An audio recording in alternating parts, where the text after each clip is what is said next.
Hello, Twitch. Hello, hello. Let me fix that. Um, take off my headphones.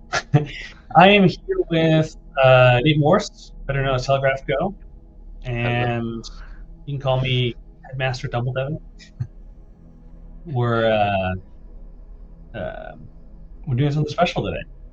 So we're going to do the Hogwarts House Hustle. It's a very exciting match. It's going to be 4 houses. As you can see here on the side of the screen, we have the 4 Hogwarts houses. I like the we have our evil potion masters, potion master Morse. You're very excited to both award and take away points. The way this is going to work is a little bit different than a normal tournament. Normally, for a team tournament, if you win, it's 1 point for your team. If you lose, it's no points. But actually, here, every single point on the go board is a point for the players. So they're going to be doing some fast playing. Let's introduce our players here. We have some incredibly strong folk. Many of you may know them. We have Matthew Burrell, Paige Lemaster, Ben Mantle, Ben Kyo, better known as. We have the indomitable Albert Yen, Jeremiah Donnelly. We have the near pro Eric Lee, third place in the recent pro qualification, so second place. We have Michael Joe, sometimes known as Miss Bear, and we have Eric, the ladder breaker, Eric Yoder. So a lot of really cool people. You see their house affiliation up there: Hufflepuff, Gryffindor, Slytherin, and Ravenclaw. They're competing for House of the Points. If they resign, and they've just been made aware about this, some of them actually didn't realize going into the tournament. If they resign, that's a 361 point loss. Ouchie. If you lose on time, that is a 361 point loss. No fun. So I don't know. So Nate, how would you see feel playing these like that? Would all you the feel way. a lot of pressure, or? Oh yeah, I mean, there's lots of positions which you get, which are just no fun at all to play, and so resigning is your way out, and we've taken it away from them. Yeah, There's exactly. no escape. You must try to sacrifice that 90-point group and take the best point compensation that you can get. Lose by as little as possible if that's going to happen. And when you're winning, the other guy doesn't just get to resign and get out of there. You get to press your advantage for the rest of the game. Keep trying to win more and more and make as many points for your house as possible. I think it's a very fun format. Looking forward to seeing how the strong players are going to try to play it. So yeah, it'll be super. Exactly right. I think it's going to change some strategy. We're going to see maybe some weird Josekis. We're going to see some, it looks like people are playing fast, which is what we wanted because of the time pressure. Yes. And I've put the board live now for people to see. We're tuning into Albert Yen versus Paige Lemaster, and we've also have a brand new AI board, kind of showing you the live game as well as the review that Nate will be doing in the middle. But the AI here is this custom made thing we made for you guys. So let us know what you think about it in the chat. Potion Masters Morris, looking at game 1 here, we're in it. We're doing it. What's your take? I mean, how's it looking? Oh, it's an interesting start with Paige looking to build this big Moyo on the right side. Paige, of course, is representing Hufflepuff, and Albert representing Gryffindor. I'm curious to see whether these players are going to play as according to their houses. Gryffindor, the house of the brave. We may see Albert doing some very brave maneuvers here. Hufflepuff, the house of the loyal and the diligent. Diligence is good in the Go game, but to be honest, loyalty is not so much. You're supposed to be a little disloyal to your previous ideas and your previous groups and things like that. We have a question in the chat here about what the team aspect has to do with it. So both players on the team are trying to rack up as many points in their individual game as possible. They're going to be playing 2 rounds here, and whichever house makes the most points over the other houses that they play is the winner. It's a very exciting format. And here, so when we have this big Moyo, we're likely to have a pretty dynamic game. I mean, Albert Yen is jumping in here, making a weak group, but the right side is supposed to be a bit dynamic here. I wonder whether Paige is going to try to strike and make this game really um, like something where Albert Yen could die or could trade something big, or whether uh, we're gonna try to resolve the situation and make it more boring, less likely to have a big point lead. I think there's a different strategy that should happen in this kind of tournament than in just your normal everyday play to win kind of game. I'm hoping so, and I just heard the players discussing it in the other room together, and they were saying, whoever told you to play your normal game was lying. You gotta go all out. So they're gonna kind of completely. I think we're gonna see a complete change in, what to expect from the play. I'm hoping we see a big dragon die. I mean, Oh, they are absolutely. wizards after all. So I mean, witches and wizards. if everyone plays like relatively normal and people are only winning by 15 points, and then one player kills their opponent for 120 points, then Right. that house wins automatically. Like there's Easy. no way that anything could possibly come back from that. So it's It's really sort of important. equivalent to the broken nature of Quidditch in general, where like if you catch the snitch, uh, you not only do you instantly win the game, making every other play of the game irrelevant, but if you catch the snitch, you also win like 150 points for your house, which like doing homework, like showing up and answering like questions appropriately in class is like worth 1 point. I mean, you have to do that for half a semester to get one snitch grab worth of points. But yeah, it's Exactly. the same And so feeling. just like in the Bucks, where Gryffindor got to do all sorts of brave things and get rewarded with hundreds of house points at the end of your Yeah, feast, yeah. I believe that the Gryffindor mentality to these games has to be correct as well. So with that, I think Gryffindor, even maybe their house is favored. Maybe they're gonna be coming in here with as much bravery as possible, even if that bravery leads them to die horribly and be the poor house with a negative 100 point score. If you're either positive 100 or negative 100, then that's 50-50 shot of winning. I I mean, know. winning the whole Yeah, tournament, right? So all or it nothing. can't be Yeah. bad.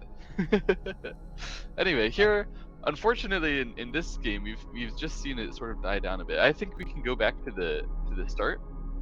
We had Paige immediately playing this 3-3. This is not the most brave kind of way to play. I mean, just taking the corner here, giving way to strong shape. Both groups in the bottom left corner now are super strong, which means that nothing can really happen to them. I mean, in high level play, you'd almost never see any significant trading happen in the bottom left corner from here. So I kind of wonder whether Paige is thinking that Albert, as the theoretically favored and stronger player here, should be sort of minimize your losses against, like a sort of dance of caution against this player. Try to make the fights not so important, and Albert will be the one trying to pick the fights. I don't know. She immediately played this pincer on the bottom side, which is not so passive. I mean, it's completely possible to just take your corner like this and then have another strong group. But this one is sort of trying to show that there can be some weakness here, and it itself can be Mhm. counterattacked as well. So maybe she's not so passive after all. And Yeah. Albert immediately went into the 3-3. Now 3-3, it may seem like this kind of method is just ending up with everyone strong, but it's actually trying to put some pressure when he invades later, that he can keep pressure on that group. So it's a more dynamic move than I think a lot of people give it credit for. If you would just do something like this, when Black backs off, this group is actually quite safe and strong in a way that the wall that you get isn't. So in terms of safety, the 3-3 is actually, it makes a riskier game than and you might think is just a territory grab that has a very living shape at the end. Paige continued with this extension on the top side, and this is actually not really the correct direction here. We're supposed to favor the right side when you have this big wall. The top side Mhm. is not so big. Even if White would continue to play another move like this, it would still be very reducible. But the more important part would absolutely be this: if Black is spending stones on the big right side and White spends stones on the top side, it's very clear who's getting more. So this was a little bit of a mistake in allowing White to play the first move on the right side here. But Paige is just approaching that stone. Albert takes a base. A lot of people play the 2 space low, with this move instead of playing the knight's move. The knight's move gives you a much better continued shape when you run to the center. A lot of people, when they play this, and then eventually later, whatever happens, for example, in the game it could be like that. You want to run to the center, and then you have this peep, and it's so annoying, and things can happen. So you play this move so that you don't have to deal with that kind of stuff, and your next shape when you run to the center is clean and easy, and it also has a continued follow up on the side that the two space doesn't have. So Albert could continue by playing like this and just taking a really secure base if he wants, which would be efficient. But yeah, Paige just defended her corner like this. I think also this move is not the most dynamic again, but I can kind of understand why she plays here. Albert continues with the peep, so you can see his plan from this 3-3. Eventually make some risky thing happen on the outside. It's sort of starting to happen where this black group has to take care of itself somehow. Paige did not want to connect here. This is another reason why you don't want to extend at L17. You have this awkward peep issue that you didn't used to have. Of course, if L17 wasn't on the board, this would be just completely fine for black. So Paige tried to trade. So she attached to the upper left corner like this. Hane, connect. This is a classic Joseki, and once again, Paige is getting a variation where, in general, white should be quite strong. So white has in all the Josekis sort of been led down the line of getting a very strong group. I mean, it was also his choice in some respect. He's hoping that black, this group, and that maybe can have some weakness later, but I think Paige is going to be fine. So we have this position. She pushed one more time. It's not necessary to push one more time, especially on this board where the turn here doesn't actually do anything towards the left side since black already has a super strong group over there. I would have preferred to see a move directly looking on it at a counterattack on the right side somehow, or some move that's just immediately defending over here. So something over here or something here. Both of these moves are going to put more pressure on white to figure out something to do. This one, white eventually just answered. Usually white can try to Hane here. I think this would be a more active choice from white, and you can try to take the local initiative in this case. The extend, it isn't really that valuable. What they're talking about, the reason why you wouldn't do this is that black can cut, and then later on, when this happens, if white just has to answer, that's not so fun. So white prefers to try to do this. The reason why it's not so fun is that black can play a forcing move and then take a nice position on the top side. So white usually tries to do this to be able to go to the top side, and then people get really scared that this shape is going to have some short liberty problems and that sort of thing. I think in this case, white had plenty of ways to fight back against that kind of thing. If black would cut and white, for example, even just plays here, already I think it's going to be good for white. And there's more active ways than 3 to play, I'm sure. So this was a little bit not reaching so much from Albert, and Paige got to play the first move. She chose to play the active way, so trying to keep pressure on those 2 stones and then completely swallow this 1 stone. I'm sure that Albert will fight back against this, and he played the attach here, and this is kind of the reason why my move was more like this. You want to keep the pressure on, but you don't care about white running this way. You care about white running this way, and then counterattacking those stones and these stones and those stones. Like that's where all the weaknesses are. So it would have been better to chase a little bit more towards the top side than here, where white is generating some serious counterattacking pressure with this attachment, and black played on the inside Hane and extend here. So this is going to become a fight immediately. So Paige has really directly started the fight with this inside Hane. It's much more normal to play the outside Hane. However, in this case, this outside Hane looks like the direction, it doesn't seem to work out. Even if white would cut here, black has to take care of that and that and that and that. She's just getting a ton of different problems. So she tried, when she plays like this, to directly assist her stones with his inside Hane and make it more of a I'm chasing that way and that way kind of fighting, rather than giving herself all these different problems by playing more on the center. Um, so white extends. Black pushes against it, which is a little unusual because it allows white to play this Hane at the head of 2 stones and then fix. So of course, when you do it that way, we've just sort of uh, given white a nicely connected shape and a route out to the center. And black's compensation is power towards that group on the right. So she immediately plays the jump here. Okay, that's a little surprising. I would have expected to Hmm. see a more dynamic move around here, and then try Do to you think they're chase that. feeling cautious? I mean, do you think there's also a sense of not wanting to mess it up, and especially with these fast time settings? Oh, absolutely! This move is a very cautious move, and I think that in particular, what she's being cautious of is stuff like this, and then some crazy fights.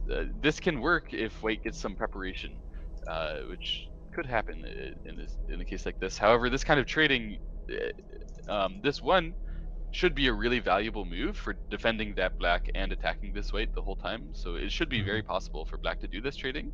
She chose not to do anything like that. So very solid and cautious, but gives white this super nice move to continue taking the base, and has to then defend her own group here, lest the cut be super powerful. So this peep and this peep, um, I expect we're just going to see a basic boring defense of Mm-hmm. that black group now. And White should have taken initiative throughout this fight in general, as he's managed to make this group in the center now really easily savable. This group on the side, quite easily savable, and even the black groups are under pressure now. So the the aggressive peep here. It turns out this long peep was the only thing he needed to start the fight, and then a couple of small mistakes from Page here, Mm-hmm. and White is getting a fight, which I think he should be really comfortable with. And this kind of fight doesn't end so fast. Okay, we see this move. This is crazy by Page, where Huh. White can obviously just block. Yeah. What makes it so crazy? I'm kind of curious as to, is it too aggressive or just like um, not going to work? I mean, Well, frankly, I don't get the point of this move. Yeah. It's like you just throw a stone inside of your opponent's territory. I mean, this is like playing here or something. Like, what does that do?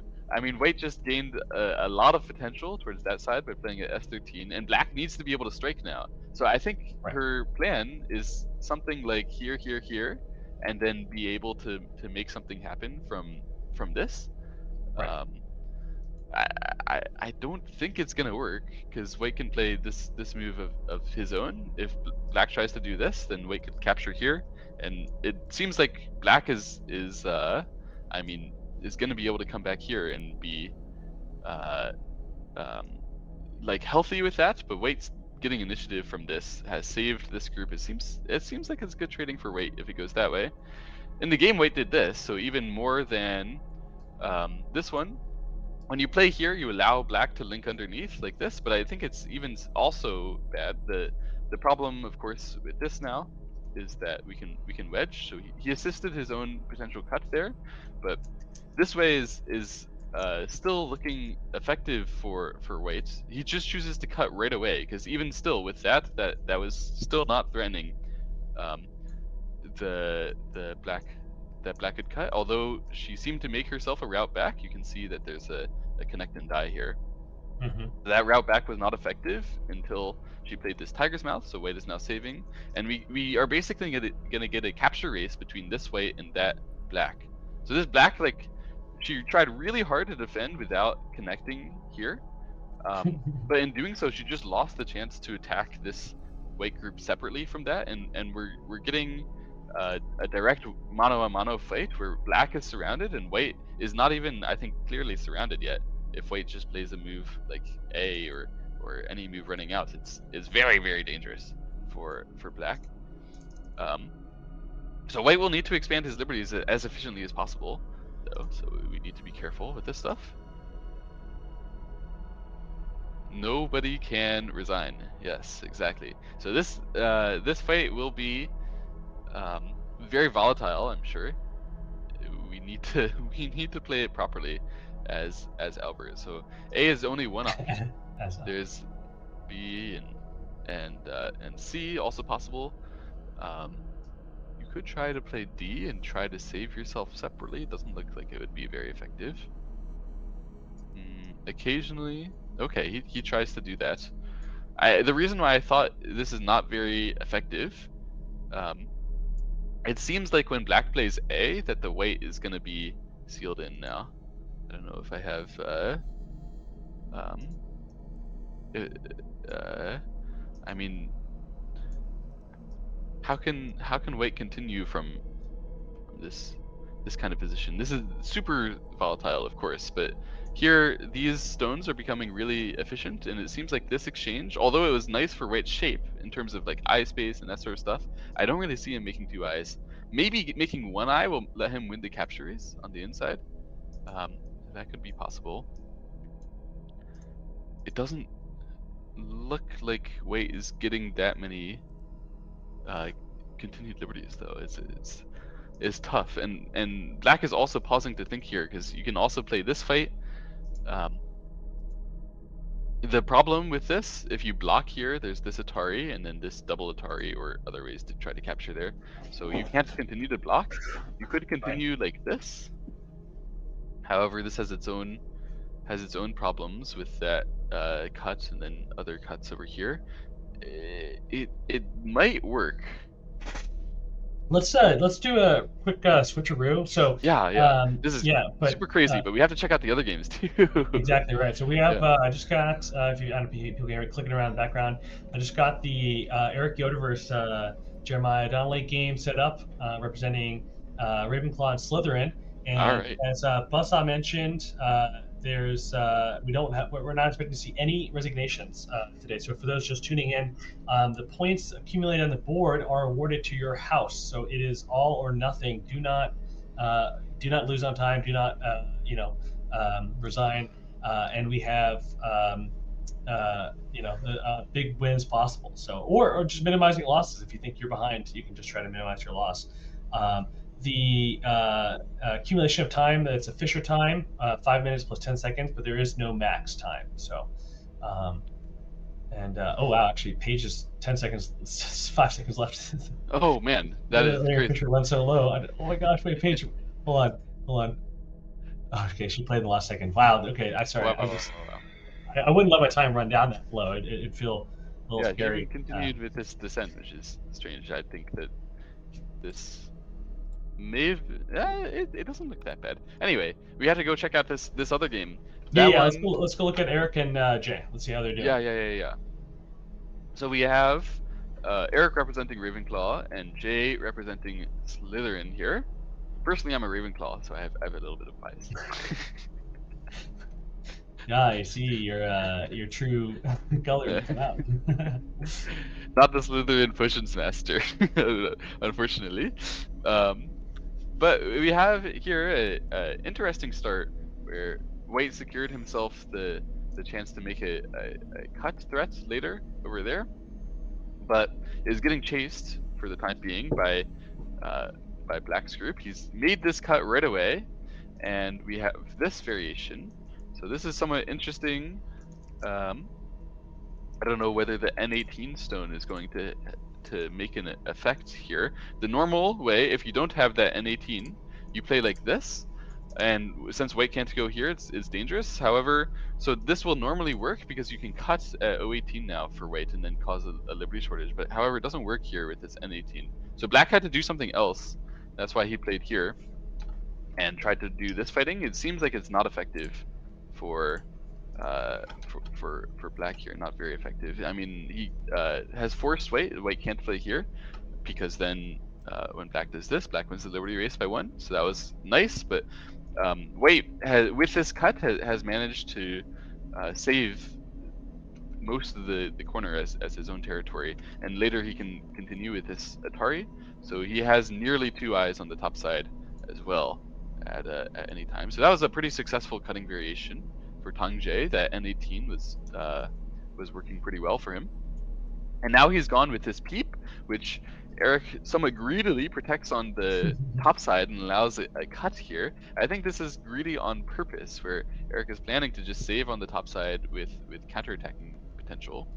So this cut, yeah, you can see Eric's plan is to counterattack the white 3 stones and the 1 stone on the top, and he's saying that this is a little too much for white to handle. White, in the meantime, is setting up some ladder against the black 3 stones in the center. He says those also need to be taken care of, but because when white set up this cut originally, he had so many weak groups, he's lost the time to take care of that group on the top. And so Eric is going to try to take care of his group with the counterattacking potential there, and Tang Jie is just sort of stubbornly trying to save it anyway. That sounds like This is Sanjay. I mean, he's a stubborn fellow. So yeah.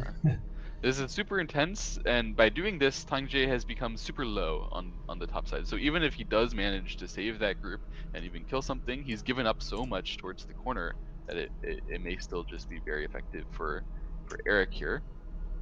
Tang Jie eventually spends a full entire extra move on the top side linking up. That's because he was afraid if you would, let's say, answer here, somehow have to lose Sente and then let Eric play there. He thought this is going to work and capture those stones on the Yay top. So by time. fixing it, he's fully saved those stones on the top, but he's completely lost the Sente to connect here. I think also there was probably a problem if you would connect about something with the wedge, something like that, but it doesn't seem immediately working. I think this connect, I mean, even if you're gonna die on the top, it must have to be played because the 5 stones in the center or the 4 stones back in the center, they could be chased. They could still be weak, and with this, black has no weaknesses left on the top side. It's a huge success for black in terms of saving that group. Overall, black is doing somewhat well here, but of course they don't care. However well or not well you're doing, doesn't matter. You're just trying to get more and more points throughout the entire game. So full fight the whole time. And yeah, black dives in, jumps, and white continues to try to attack this. This is not really reasonable to be attacking this hard. I think it should be a moment where white is trying to be more on the defense. However, attack is somewhat understandable, I guess. This tiger's mouth, I don't understand why we need to play this now. It seems like white is just going to get the initiative to jump on the left side here and just immediately take power against those 3 stones, which should be more valuable than the corner, since black already spent a full move on the tiger's mouth. We don't need to continue to defend the corner, especially since it was still undercut. If these 3 stones were going to be alive, then white was hardly going to have any territory there anyway. So white managed to capture those 3 stones in return for allowing black the corner. I think black maybe was just not comfortable with saving them. It should have been comfortable if he, if he just jumped out. However, then this is, clearly you're going to be able to save them, keep the pressure on that, keep the pressure on that.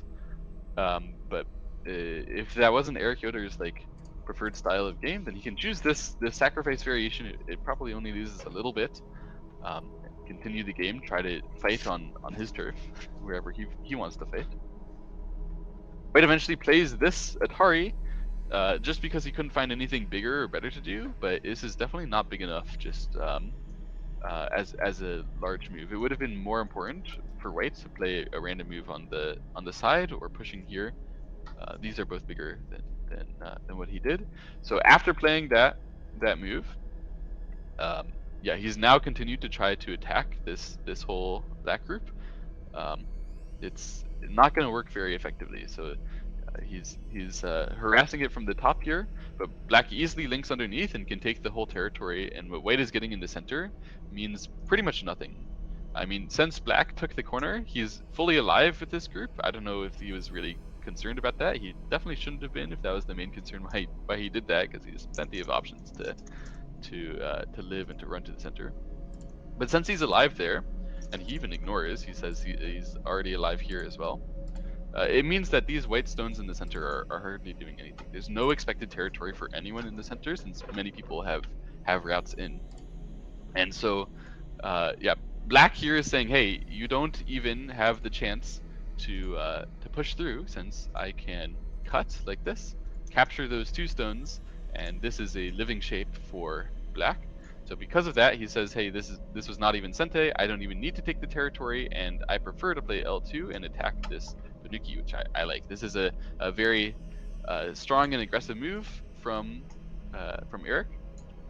White will want to save this, and as white tries to save this, black is going to try to be getting some some some major compensation for the chase, or some blood. Blood for the blood gods, as they say. Well, it looks pretty Yes. even according to AI right now. I mean, again, you guys can see. I want to introduce this new kind of feature we built. It one tells you the quality of the move with the color kind of in that percentage there, as well as what to expect from the analysis of who's potentially winning. Tells you the time, tells you the name, and also tells you the points at the bottom, kind of what the potential accumulated points are. And they're, of course, racing to the middle to get over, um, 300, 185. Usually, I mean, that'd be the case. Usually, you just want to try and win. In this case, we're actually trying to, again, maximize. So they're pretty dead even. I mean, if the house is, if it's a half-point game, I mean, it's not going to be. I guess you defend it against a huge loss, but you're not going to get, a big pot for your house. So Yeah, um, they're trying very hard to make some aggressive things happen. I cannot see the AI because I yeah, think that would interfere with my commentary. So if right, I say something that's exactly. directly contradicting to the AI, then you can laugh at me and try to figure out why I'm wrong and stupid. But No, exactly. Yeah, and that's exactly right. I mean, stream. We wanted to give you guys a chance to kind of understand a little bit better what's going on in case you're not at Telegraph level or not non-pro, for example. But everything Potion Masters Morse is saying, we're is still going to be really, really, really good, high quality stuff. So just hopefully, not to take away from what you're saying. great, Uh, great, great. Yeah, so in this game, they continued this fight. White was trying to break out, and Black played quite aggressively in response to this attempt to cut. A lot of people are going to be very patient here and play like I block you, and then I need to make sure I save my 2 stones, so I save here, and then nothing happens because white easily runs out. Right, this is a nothing variation. So Eric noticed, hey, if I just save this stone originally and don't give you the leverage to continue, then that means when you try to attach and do the same stuff, then I can immediately Hane. And so this is the most aggressive variation he could come up with against those stones on the bottom side. It gave Jay this chance to push through and then counterattack these stones. So this is the best counterattack that Jay could find, that I can find as well, for White to try to save these stones while keeping the pressure on Black as much as possible. And I think that actually it turns out that Eric has overplayed a little bit. He's going to have to save these stones, and he's not really going to be able to keep a lot of pressure on Jay in the meantime. So he just tries to save them by going to the side. Even Jay actually answering this Atari is completely crazy. I mhm, think. I mean, mhm, this one is it's trying to say that these 5 stones from Black are uh, the weakest group right now. So I need to keep as much pressure as possible on them. But in doing so, he makes himself very weak over there, and he completely ignores his own group on the right side, which is it got out, but only kind of, and it's not completely alive yet. So it'd probably have been better for Jay, rather than allowing Black to continue to try to bully him, to just save himself directly. Instead, we have this, and Eric is immediately going in for counterattack here, trying to get enough strength by chasing this white, and also, of course, reduce the area. He's trying to get enough strength to launch a really strong attack on that Panuki on the side.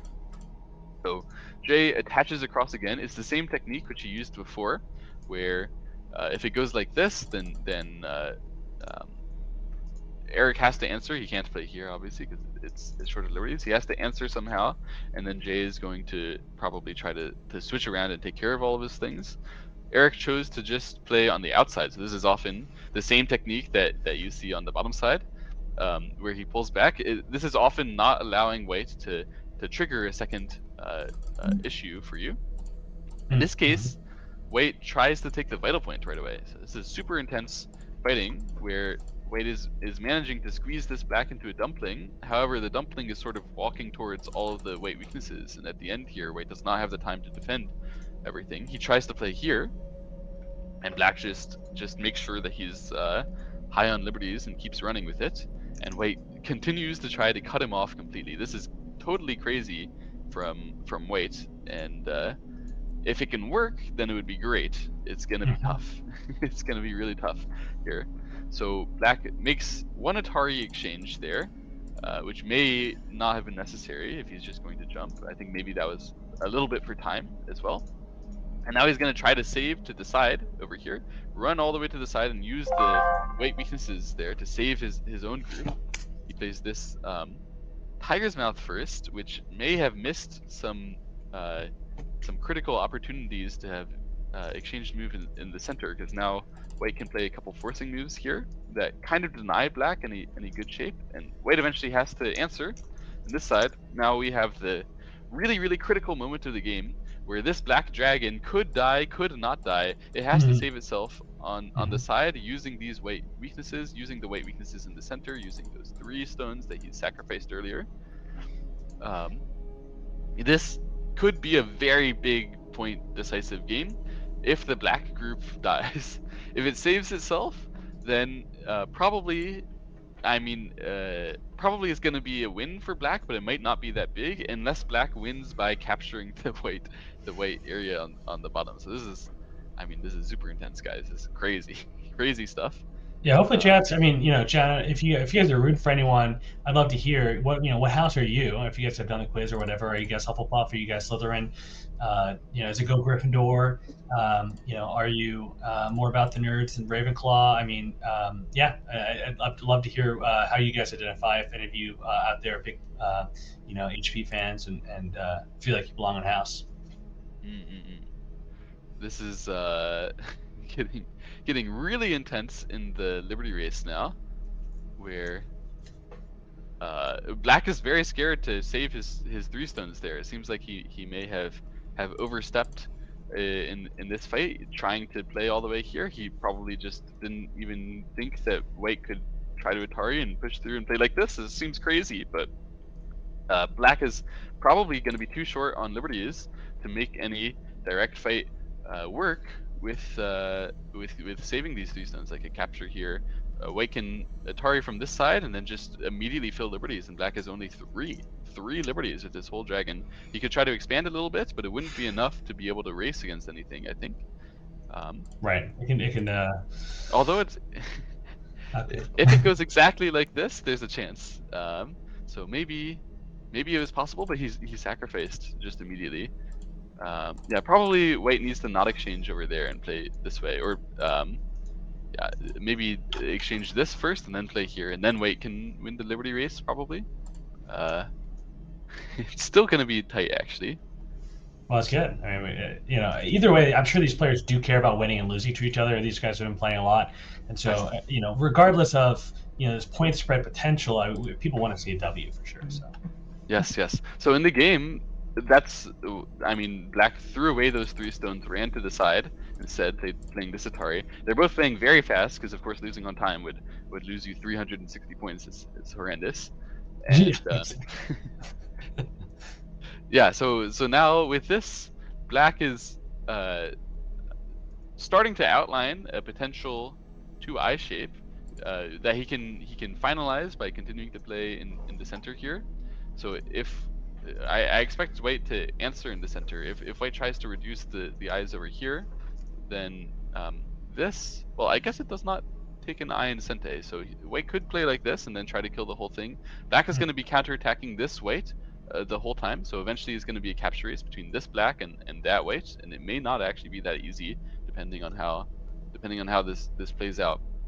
White played the immediate descend here, which implies that he's going to do something with the center next, where basically what he's trying to say is, hey, when you capture those 2 stones, that's only 1 eye, no more than 1 eye. I think this may actually super backfire on him unless. I mean, that could be Um, cool. See a spectacular, so change. I'm absolutely sure Eric Yoder is thinking about how to do it, but I think it might be this move first. Actually, that's the awesome one. So the meaning is white can't save here because you have this throw in and this stuff. And if white tries to now defend in the center, then black has this move, which is going to threaten to both cut off that 1 stone and link underneath. So I think this A12 may work to save the group. In the game, black just played here first, which gives white the timing to play on the top side now. And the problem is now if you play A12, white will push here. And if you play this one, white has the timing to defend here. So I'm not entirely sure that this is going to work for black. What he has to do now is he has to use the counterattacking potential against this group that he has. The problem is white has this move, at this point. Somehow this happened. When Wait defended here, Wait now has this move to link that group back up. You can see it's self Atari for Black to play there. So uh, Wei has managed to gain a route out with that defense in the center. That's why Hmm. Black has to answer to that over here. So the initial move here, this was threatening to do some cuts against the two stones of the one space jump wedge, the nets, and push through and all that stuff. So Wei needed to answer over there first, and then after that, Black was forced to stop Wade's route back in the center right away. And we're going to see whether Wade can manage to save his group on the side. I guess the best way may be something like push and then here.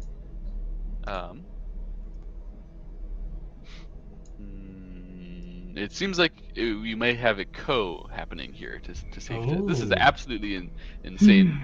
I don't How know big is this whether co? I mean, is it going to be like a game-changing, like, points, 100-point swing co, or?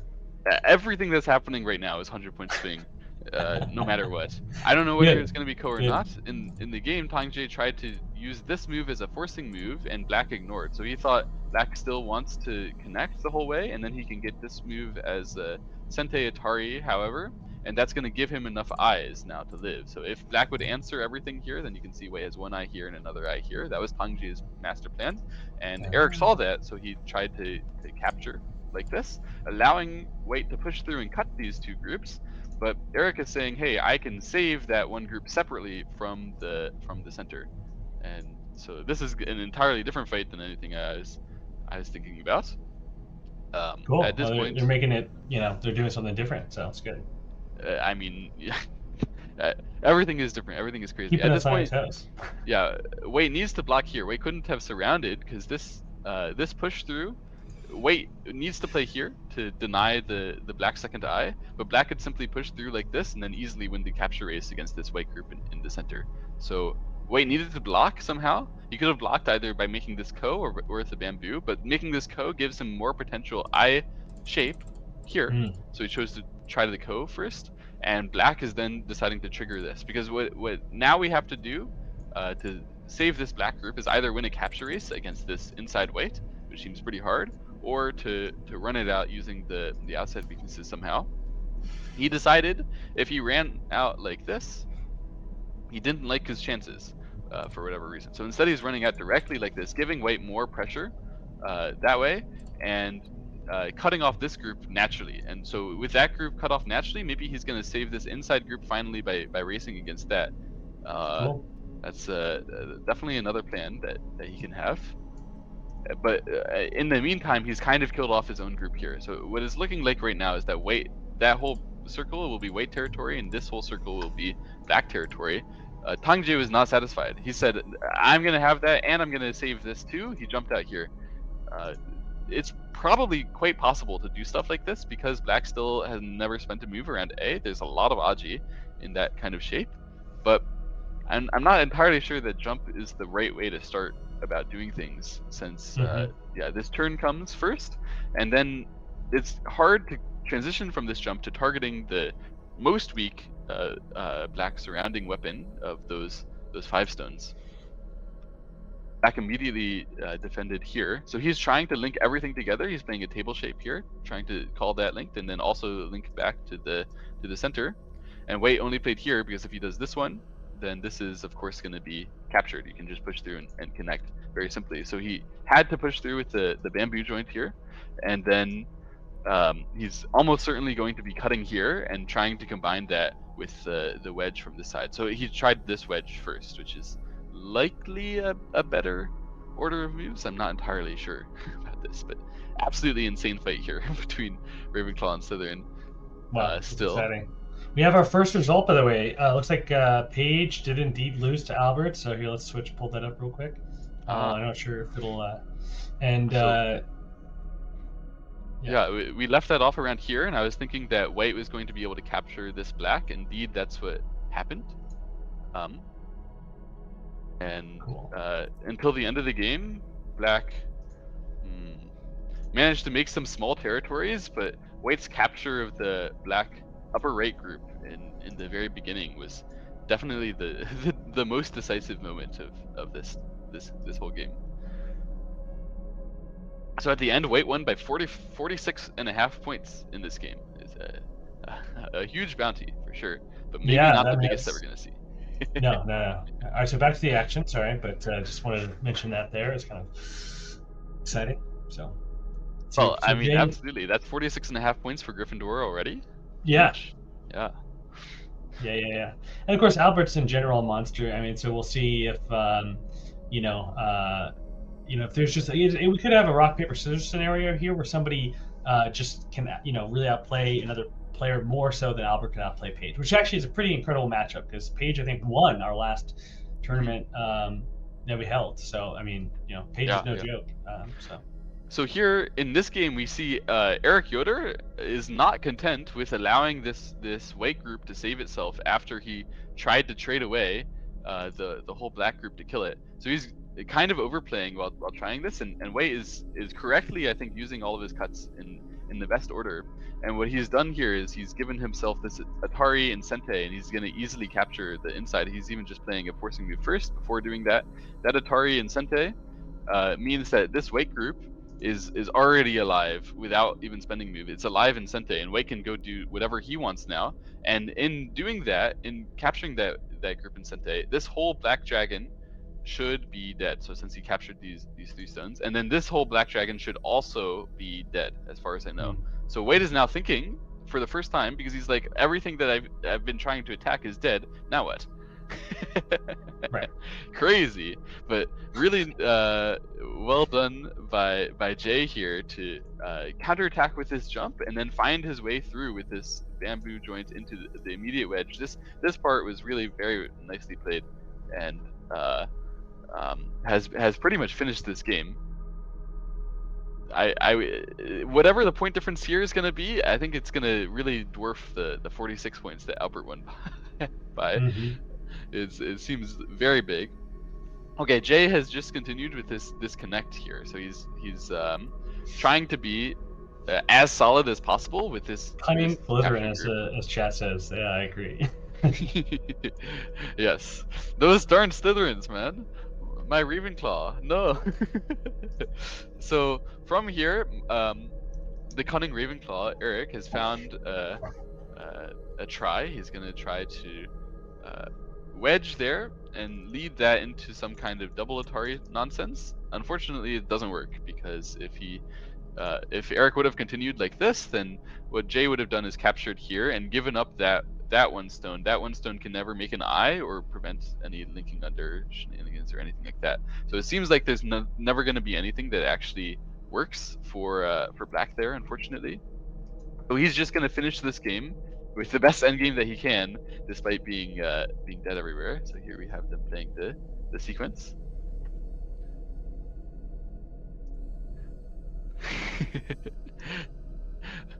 I know it's so painful, Paige. I apologize, because you had to play the whole game from a deficit from like move 80. But yeah, imagine being Eric Yoder and we're dead with like almost the entire board, and we still have to play an endgame. It must feel very, very painful for him. On the other hand, imagine Tangje. You must be having a great time. Yeah, Tangje does do well under time pressure, and I want to say that Eric Yoder, in general, is his biggest weakness is when he gets low on time. He still wants to go for all those crazy variations that normally he has time to read out and then figure out whether they're okay or not. He just defaults to them in low time without knowing whether they're okay or not, and that's what leads to this kind of absolute nonsense happening. Oh man, we have a sharp try from Eric Yoder here, where he's thinking he can combine something with the wedge and the 2 cuts, and so Tangje just decides to defend very solidly, and that's going to give Eric a chance to cut that 1 stone with the bamboo joint, which should definitely be good. He even tries for more here directly. I think that we were supposed to wait to exchange this. I think it was better to just bamboo and then look to exchange this in the cut on the next move. But just exchanging this now is not any big deal.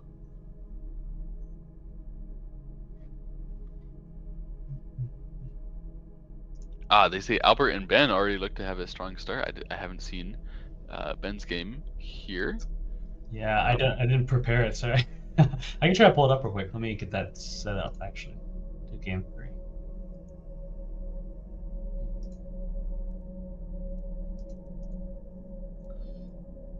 Yeah, sorry for chat. I had oh, Ben just finished.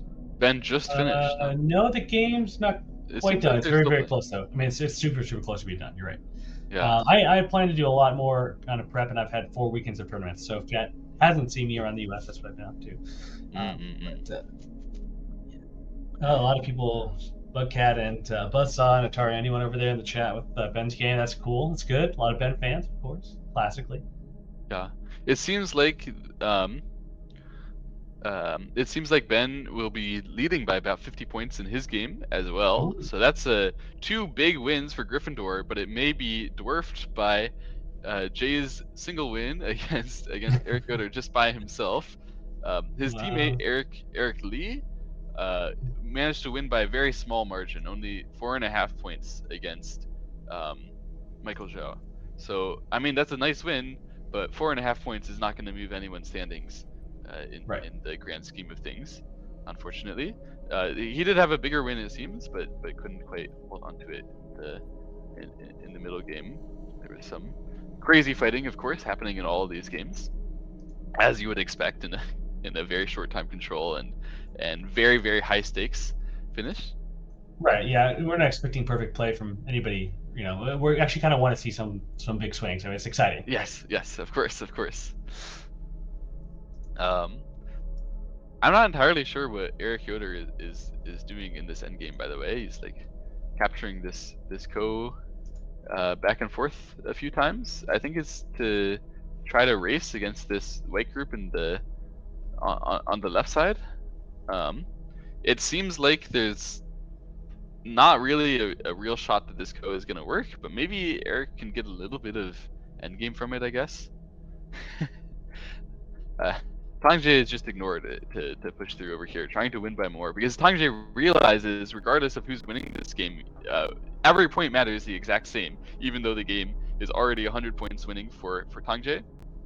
He still needs to fight for those 2 points just as if he was in an even game. It's just as important. Exactly So right. I just pulled up real quick the players and the houses here, so you guys we got some Hufflepuffs, Matthew Burrell and Paige Lemaster. We got the Gryffindors, Benkyo and Albert Yen.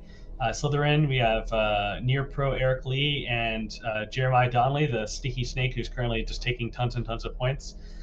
We have Ravenclaw, we have Eric Yoder and Michael Zhou. So yeah, really cool teams. And I'll display the point total here when we do a little BRB screen, and then people, while we set up the players' next games. So.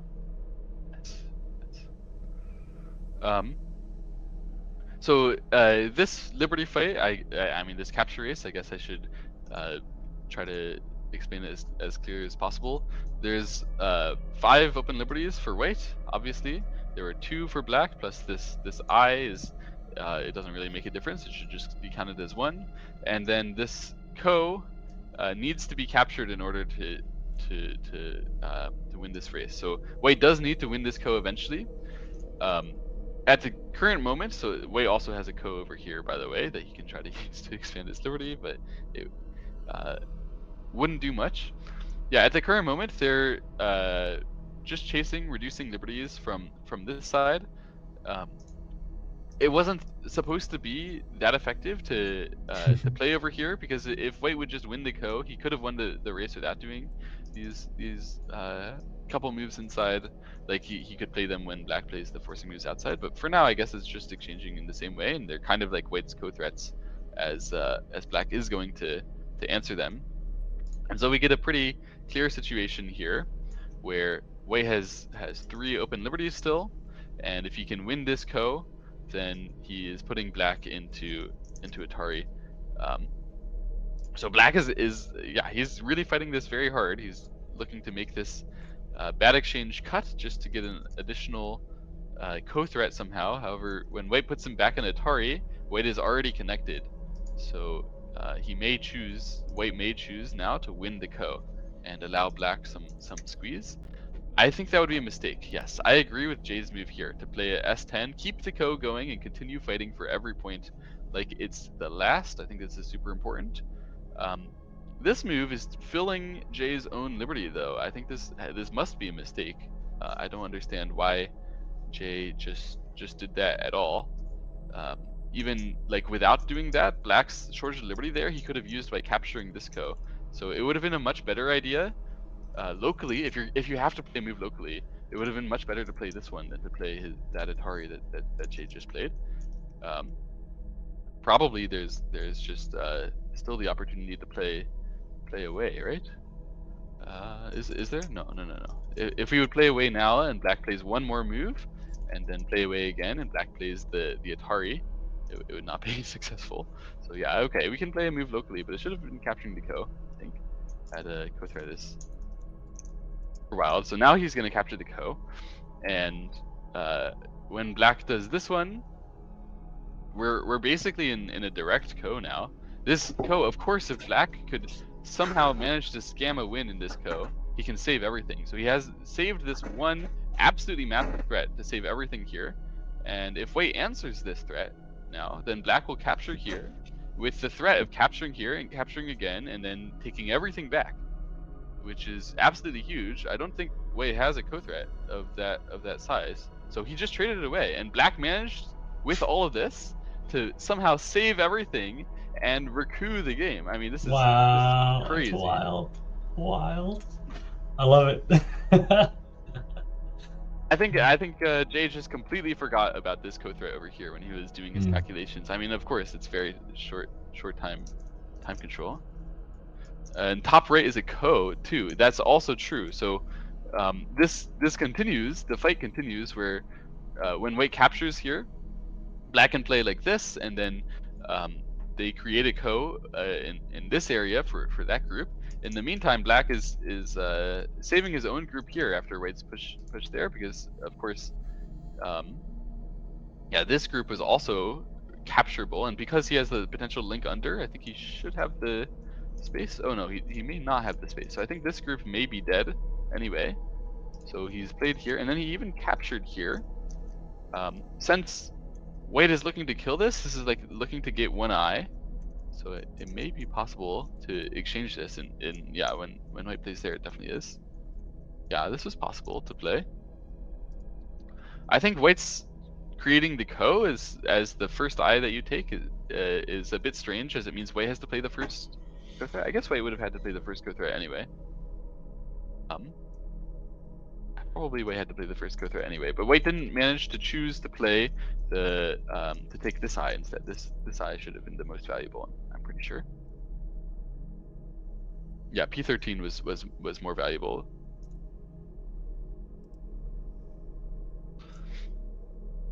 Okay, and then so here we're fighting the ko for this group now properly, and White's ko threat is just here, so very chill ko threat, nothing special, and Black just ignored, I think, properly, and White is simply playing down. I wonder whether, I mean, it doesn't look like Black has any ko threats of note, so I wonder whether it would have been better to push through here as your ko threat and try to make more. I guess he may have thought this is big, but I don't think it's that big. I think that's, I mean, Black's ko threats of note are just over here, I guess, trying to save this group. So those might be big enough that you don't want to exchange this, and you wouldn't have enough ko threats left, but I'm not sure. It's well, we got another game finished here. We just wrapped up Benkyo versus Baral, and it looks like it's 161 for Baral versus 207 for Benkyo. So big, another 40 point, above 40 point, 45, 46 point gap. Really huge. Yes. Okay, so at the end here, I think that T5 is smaller than D2, but whatever. And the game is just about to end, finally. I don't even know if the difference is that, like, who is leading now is very tough to say. Since I haven't counted or anything. Wait, this is unbelievable. So in the in the Gryffindor versus Hufflepuff, both games were exactly 207 points to 161 points.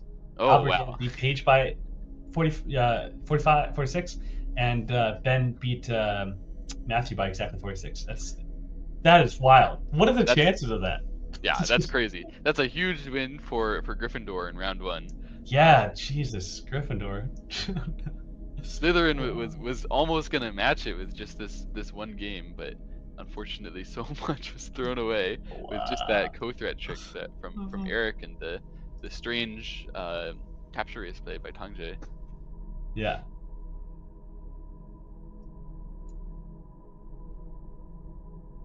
Yeah, Yeah, you can definitely look at Twitch. Yeah, definitely. Come on in. Well done on It your feels game. like magic, says one of the chatters. Exactly right. It is magic. Lots of magic tricks being played on each other.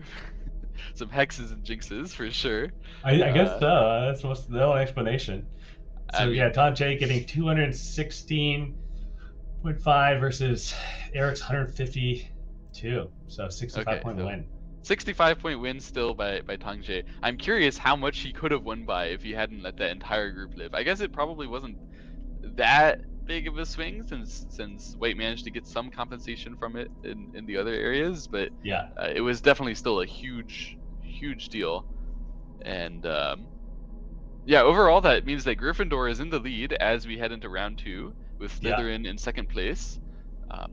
Between do some third and fourth here, I can tell you exactly how much. So Slytherin here has yeah, you can keep going if you know what to say. Well, all I have to say is these games are very intense, very exciting, and holy cow, this one was yeah, there was like 100 straight moves where we had no idea who was going to win by 100 points. We only knew that someone was going to win by 100 points, and that was super intense from these two players. Love to see it. Absolutely crazy capture race stuff. Study your capture races, guys. Make sure that you know what to do when you get into situations like these. Holy cow, this is crazy. Right, and then I know we have some other commentators coming. Do you know? You think I would know the schedule, but I have a team of people helping me in the background here. Do we know who's when the next commentator is coming on? I do not know. Rounds. No. I think Line Guy Sai is in the chat. You might know since you're the commentator. But I think you're coming up round 3. So yeah. No. Line Guy Sai is in round 2. No clue. Line Guy Sai, you're in the chat. Tell us if you're coming up. In the meantime, we're gonna do a little BRB screen. We're gonna let the players get some small break here and start their games and set up all the stuff, and then we'll be back shortly. So yeah, magic. Let's go. Yep. All right. See you soon. See you.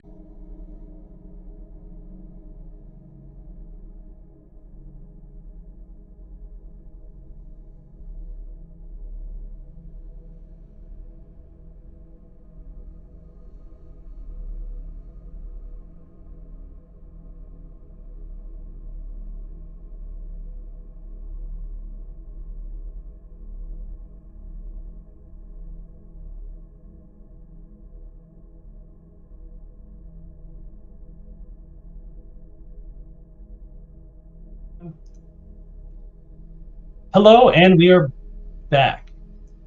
Hello. Yeah.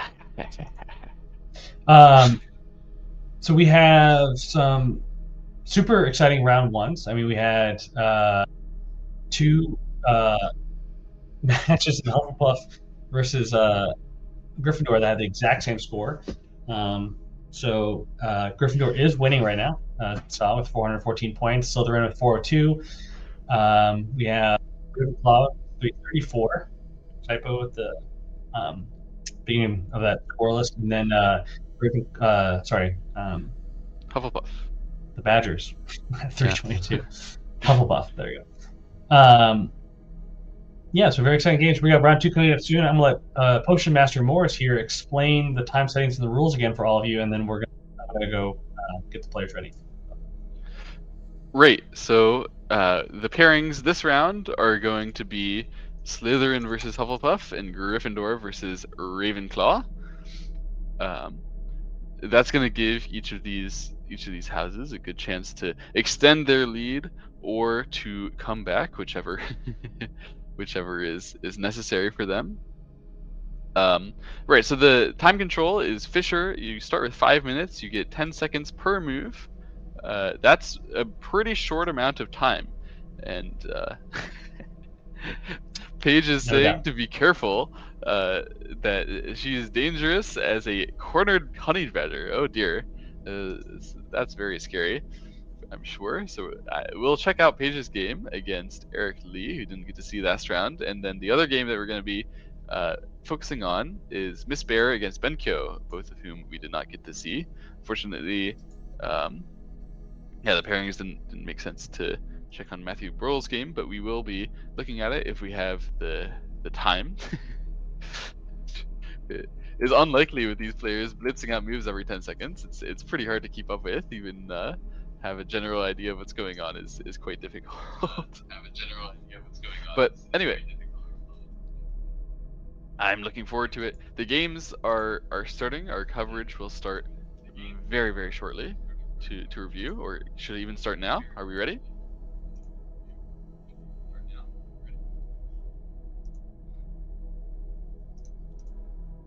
No, maybe not yet. All right, we'll get there in just a moment. You can see the game on the stream in the meantime.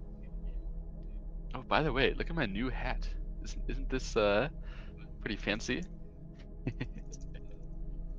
The Sorting Hat and the Potions Master maybe not the best relationship. Yes, there is an echo. I think I can maybe help with that. Bang, bang, bang.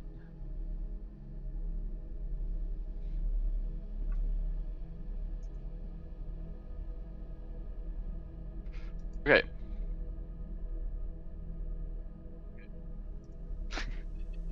Nice hat. Thank you. Thank you for the compliment.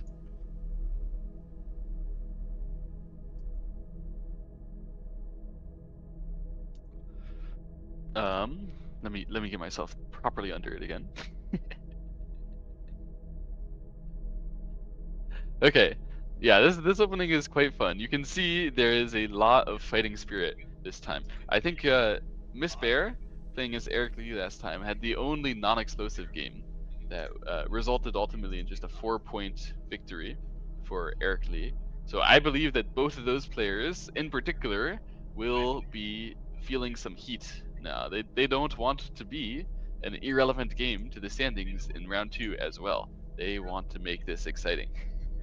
So Miss Bear already taking a aggressive stance against Benkyo. Looks crazy. Love to see it. Of course, Miss Bear is playing for Ravenclaw. Ravenclaw currently in 3rd place and well behind the leaders of Gryffindor and Slytherin. They need to score huge in order to win this tournament. Important.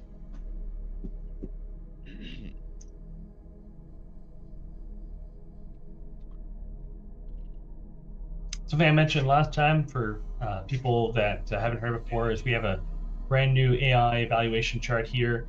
One, it gives you the score at the bottom, kind of fun here.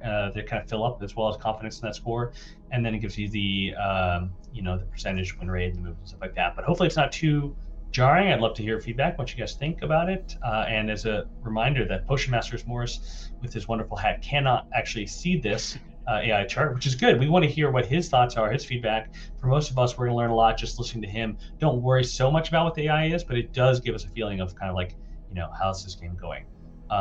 It looks to me also oh my gosh, Benkyo here is just taking an absolutely massive amount of time in the opening, which is dangerous. A huge mistake, I have to say. I mean, this is absolutely not a moment where you're going to be making a bigger than 2 or 3-point mistake at the worst if you're at this level. And as we saw, all of the decisive moments in every game had 50-point swings, and those are the moments where you need to spend your time and make sure the 50 points is swinging your way. Yeah, the Benkyo's time management is famously like not that good. He likes to spend a lot of time in the opening and try to play the perfect move, the ideal move. This is a tournament which is actually going to really punish that, I think. So um, he better he better get used to being in very low time at least for the rest of the game if he wants to do this, which Right. is a strategy that some people use. To be fair, Sure. I mean, if you get ahead in the opening, you're feeling really solid, then maybe you can be more relaxed throughout. But there's also the chance that you don't get enough ahead that you can actually be relaxed, and then some wild stuff happens, and this is much more likely, and so it's going to bode not well for Ben. Should have paired up. Well, we did. We paired up Ben and Baral the first game, and they're both slow players, and so I'm sure that would have that kind of matched up. We can see Miss Bear is correctly using his time in this case. Just right, absolutely. Since they are using their time, do you want to switch to the second game of focus? I was just Between thinking about Eric and that, Paige? and I would have to get it prepared. So give me another 10 seconds, and I'll have that ready. All right, no problem. We can see that Michael Zhao is indeed playing fast. Ben eventually decided on this two space to run, and immediately black cut, as if he had even already anticipated it, which I bet he had. It's not so strange of a move to be out of your expectation. I'm curious what his follow up plan is here, though, because this cut usually ends up in some kind of a black squeeze. It doesn't really look to be very effective in this position. So I kind of like Benkyo's opening. Maybe that's due to his spending most of his time on it. Um, it's still gonna turn out to be a fight like immediately from here. There's no way that black is just gonna let this resolve peacefully. We're gonna continue to have something going on with black's influence in the center afterwards, after all this is resolved, and then the the game will continue. All of these games are gonna go for like 300 moves. There's no way that we're gonna have big swaths of empty territory when both players are trying to fight as hard as they possibly can. So Right. All right. here, We got the next game ready. Let's go take a peek at it. all right, great. Um, In this game, we have Eric Lee playing against Paige here.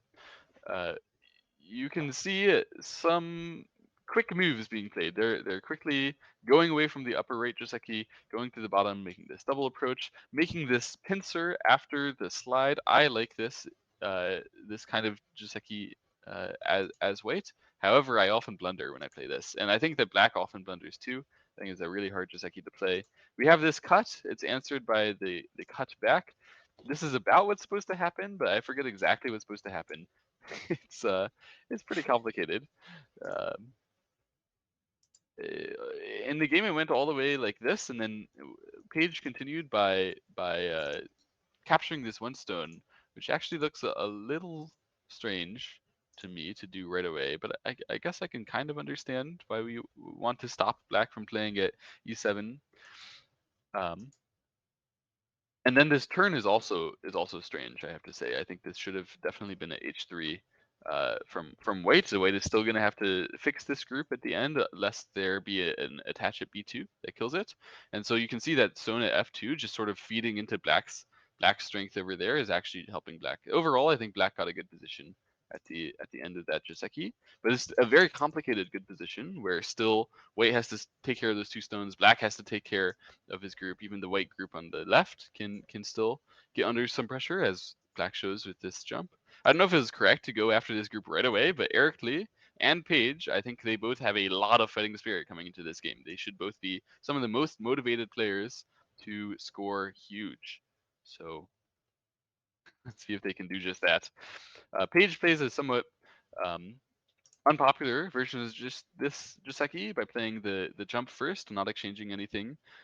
It doesn't really matter that you didn't play it S6. Black still shouldn't be like chasing that, as that would just sort of strengthen the weight shape in the center. So black is still going to take care of his own group and try to strike as best he can. He wants to be using the cuts of this weight shape, making a complicated fight. This game has the potential to definitely go to fireworks from the bottom side and then continuing all the way through to the to the right side, to the left side, to the top side. Everywhere has the potential to be very weak, very volatile, and a bounty of points. Of course, Eric Lee playing for Slytherin, due to uh, Jeremiah Donnelly's fantastic result, is close behind first place here. Um, Jeremiah Donnelly is playing against Matthew Burrell. That game could end up being a very big swing. You kind of have to guess whether your teammate is going to score a lot. I think when you're in the lead here, whether it's your job to score a lot or your job to just sort of keep things even. I suspect Eric Lee is going to think it's his job to score a lot, and he's really going to try to go for stuff here. You can see uh, after this initial Tiger's Mouth, White plays the most aggressive move I think that she could possibly have played, keeping a lot of pressure on the black corner, taking care of her 2 stones on the bottom, but in the most aggressive way.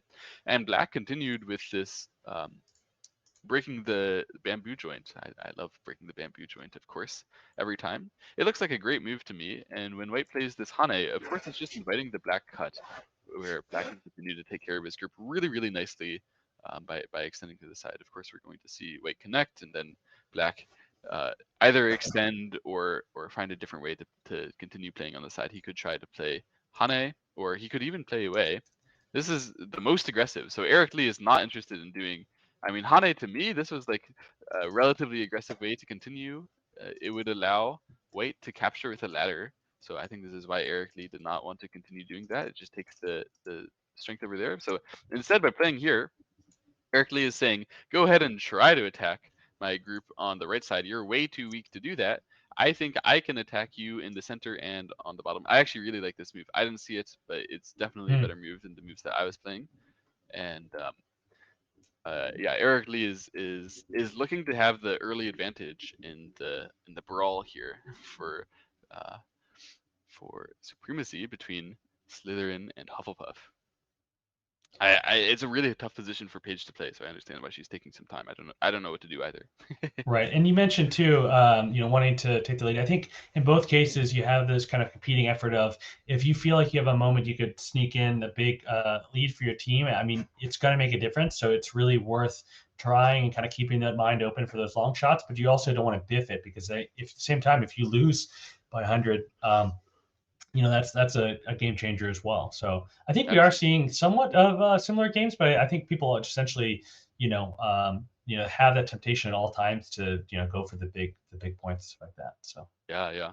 So ultimately, Paige decided that she had to take care of her bottom side group, that she couldn't play a move on the top because um, if black becomes strong and then gets to chase this bottom side group, then that's it doesn't look easy to save. It looks like it could just die. So she just saved there and is planning to sacrifice on the right side. This is basically the most calm resolution that she could find to this. It's definitely still a good position for black, but isn't spiraling out of control as it was threatening to a moment ago. So I think she'll be happy with the way she played this sequence and is continuing to try to for play it. sure, yeah, walking that tightrope where once it starts spiraling, I mean, at that point maybe you just have to do damage control. And Paige mentioned last game when she knew she was losing, she really had to resist the urge to do what a natural Go player would do, which is say, all right, well, I'm losing, like I guess time to resign. It's not gonna, I'm not gonna win it. That's okay. But yeah, people have to really rethink their position a little bit because resignation here is worth 300 points for your opponent. It's not a Yes. not resigning is not an option. Just for these people, for these players here. So Absolutely. So Paige said in the chat after last game, she just had to pretend it was an entirely new game, and I think that's a very healthy way to go about it. And she's probably doing that right now. That's probably how she managed to regain her self control here a little bit. She's just played a few moves very safe and solidly defending her group in the center. She's just saying this is a new game. Yeah, Wade is behind a bit, but that doesn't matter. The points from here matter just as much as the points did in the beginning and will matter towards the end. So we keep playing. I think that this was probably a little bit too passive from Wait, to be honest. I would have preferred to see a move on the bottom side, threatening to link up to those stones. And if black is going to chase really hard against your 4 stones, um, you can give them up if black really, really, really wants to capture. So I would be more willing to look after potentially linking up to those stones for some counterattack against the black the black bottom left group. I think her way of playing, of collecting herself, ended up being a little bit too passive here, so maybe losing a little bit more again. But it shouldn't be any big issue, because from here you play a new game. White doesn't have any serious weaknesses that look like they're going to collapse again. She just has to try to uh, gain from here, make her deficit up, and possibly score some really big wins using the Aji on the bottom side later. She initially started with that cut, and then she's played away. By making that exchange, she's confirmed that black is very likely to defend here, and then she has some option to try to run this group out. She isn't doing it. Excuse me. She isn't doing it right away because I think she just thinks that this group is going to be too hard. Like if she plays here, too hard to save. If she plays here and does this, black will be able to break out. The bottom side group should be pretty close to alive. It's not exactly alive, but pretty close to alive, and black will be able to chase against this this white group on the right in the midst of this fighting. So first she attaches here, breaking the bamboo. I love it. It gives black a lot of pressure, actually, because of the potential that white can continue to use S8 Aji or even T7 Aji. So this wedge is actually, it looks really dangerous, where if this kind of stuff happens, and here you can see that this is just a ko to capture those stones. So black kind of needs to answer, but this Atari could then come, and then yeah, white will get a lot of potential forcing moves and ko threats and all sorts of goodies like that. So black connecting here is as safe as possible. White manages to get some forcing moves, gains a lot more strength with this, and I wonder whether this is enough that it's time to trigger the bottom side stuff in Page's view. If it were me, I think I would want to trigger that. See how the fight goes. Right. Yeah. I mean, I guess you don't want to wait too long, and then you lose your chance. And then if you also, but if you trigger too soon, then you're at the same time you're gonna face some you could maybe miss out on something else, or it just doesn't work as well. Yeah. Let me know if you want to switch to another game. I'm preparing another board right now. So. Oh, okay. We could switch, but actually the fight is just breaking out. She Oh, indeed good. agreed with me about the timing to do this, and so this is the Page strikes back moment. Hey, And there you we go. have to see whether this is gonna work or whether it's not gonna work. I think Eric Lee has his correct plan for how to handle this, where he's still just going to run to the center, still hope to rely on the lingering weaknesses of black on, or sorry, of white on the side. There's actually some big problems with potential ko, and you can see Eric Lee is about to go down this route where we're going for a ko here. That's Atari, it's double Atari, and oh man, I didn't see this either. I knew that this existed, but I did not see the switcheroo. Really nice idea where this is a connect and die from Eric Wow. Lee. So he's going to Oh, capture it's those two stones, and Page huge. is in massive trouble where that capture comes with an Atari. Um, yeah, Page was definitely a little bit incautious to the weaknesses of all those. Normally, I mean, you see Panuki extra thing, like all sorts of diagonals. You just assume that's so many stones, it's going to be fine. But you have to remember every single diagonal connection is something that you have to take care of, and so that throw in, it was definitely not Sente.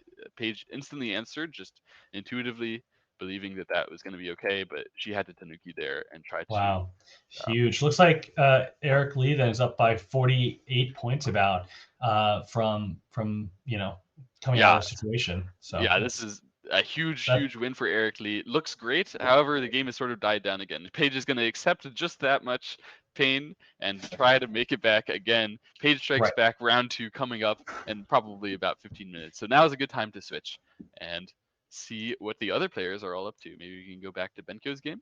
Yep, let's do it. All right, we left it back around here where Benko is spending all his time in the opening, and he played this very nice move just as we were leaving, which is saying, hey, if white wants to, or if black wants to answer, wants to stop me from going, then I have a double Atari where black could fix by capturing stones, but he can't fix by capturing all the Atari stones. So white would be able to break through somehow with a capture, would be glorious. That's why black has to trade like this, allow Ben to break through in this nice way, and Ben has managed to save his group by taking a big swath of bottom side territory. Very successful result for Benkyo from the opening. However, he was after this low on time, so we have to see whether that time advantage is going to be used by Michael Zhao in in any great way. He immediately blocks on the right side. I have to say, I do not support this action. You do not want to harass this bottom right white group. And the way that he did it, it just completely ignored that his 3 stones on the bottom were still weak. So Ben just ate them. I mean, they're just dead again. Ben has eaten so much territory, and Michael Zhao got some thickness from it. It's not worth. It's not enough thickness for that situation to be good for black. And Benko can just jump in. So he's going to jump in high, and this clearly intends to float to the center, run fast, run wild, make some eye space in the center, make some eye space on the side. Yeah, here he is running around, and yeah, black just ends up taking the territory on the right side as compensation. But white is winning. However, all these things, which were, I mean, clearly good for white, they weren't that good for white. So although I definitely support white in this board position, and if this were a game about resignation, about winning the game, then white has my full and unconditional support. In this Right. kind of game, where white needs to win by a lot, I mean, black should be trying to win by a lot as well. The way that this has happened, it became very boring. I think that Michael Mhm. Zhou's attack on the top side here, it was pretty uninspired. I mean, just playing this one space jump, for example, there's no reason not to push that up to a knight's move in the situation where we're trying to make as much aggressive and adventurous stuff as possible. This second line Hane, I mean, really uninspired as well, in my opinion. We're better off playing here. We're better off playing some aggressive move, playing this one right away.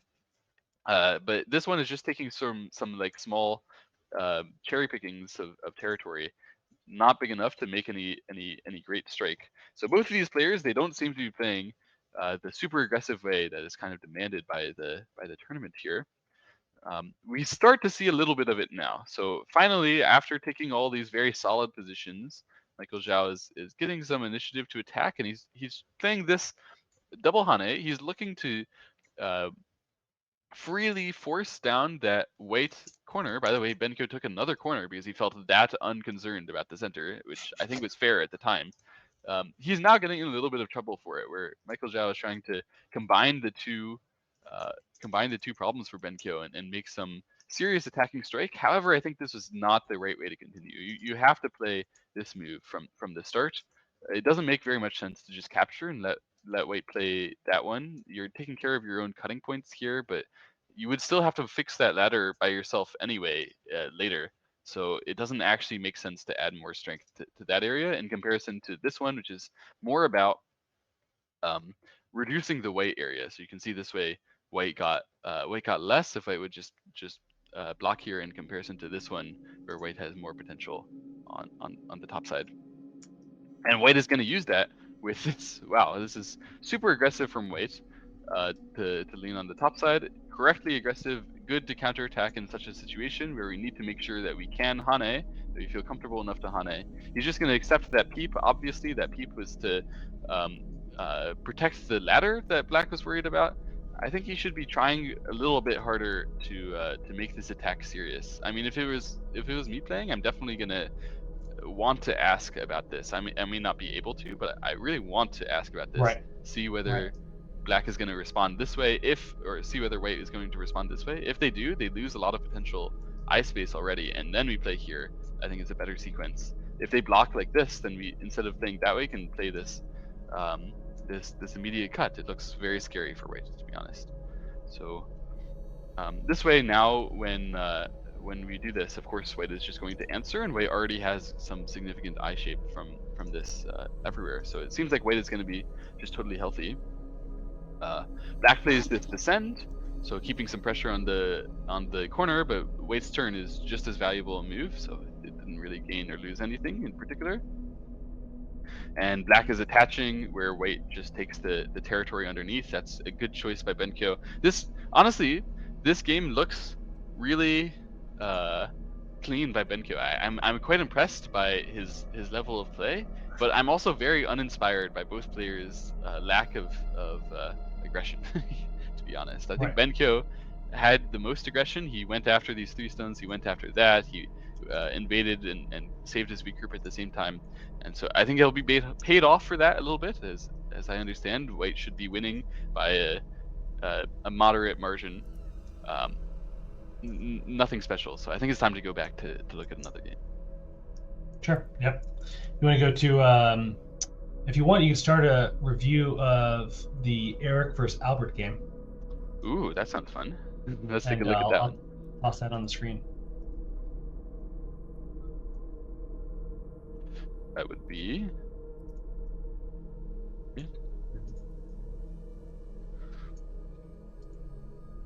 All right, let's take a look.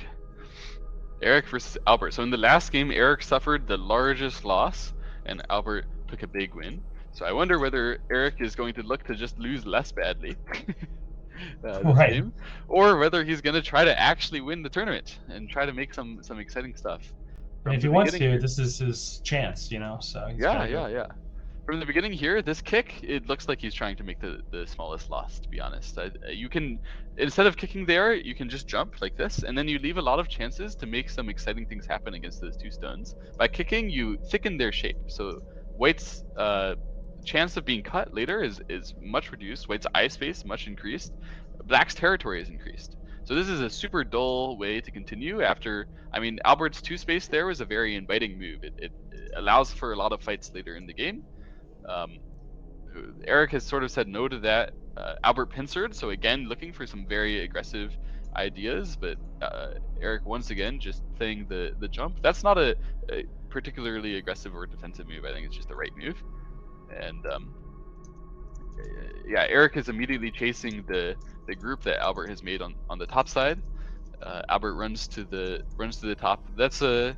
It may seem like there's some action there. It's actually quite a moderate sequence by both players. I mean, Albert didn't really have much choice. He couldn't play that very much more aggressively. But Eric is you can see with his movement, just 1 space jump, diagonal, 1 space jump, not doing anything fancy at all, not allowing for anything fancy. And then he places attach. So he's looking to take some quick strength with his stone on the left side here, and he continues with this attach and then Atari and extend here.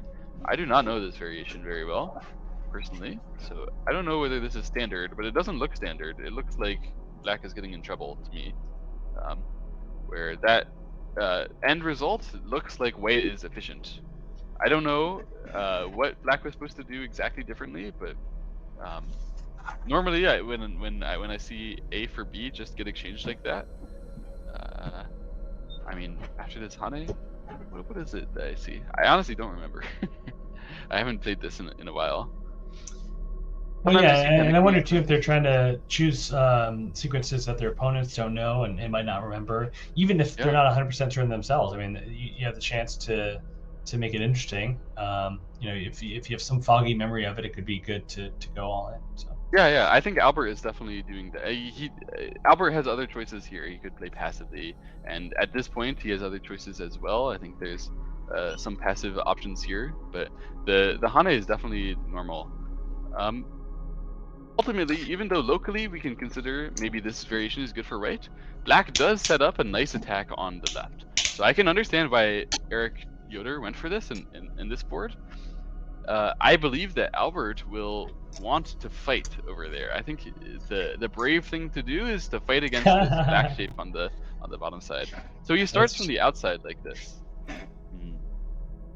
Yeah, he's looking towards being able to do something. He probably thought if he does anything right away, it's just not going to work. Especially in blitz, this kind of stuff is really hard to calculate. Even though you can get with peeps and maybe some attach here, it looks like it's going to be hard to be able to break out. Like if you just look at a variation like this, even though there's a potential cut now that you can do over here, for example, and some other cuts, that doesn't mean that White is doing well in this fight by any stretch of the imagination. This would be just an easy win for Black. So maybe you could try to save in there. With all these resources, I believe that AI could do it.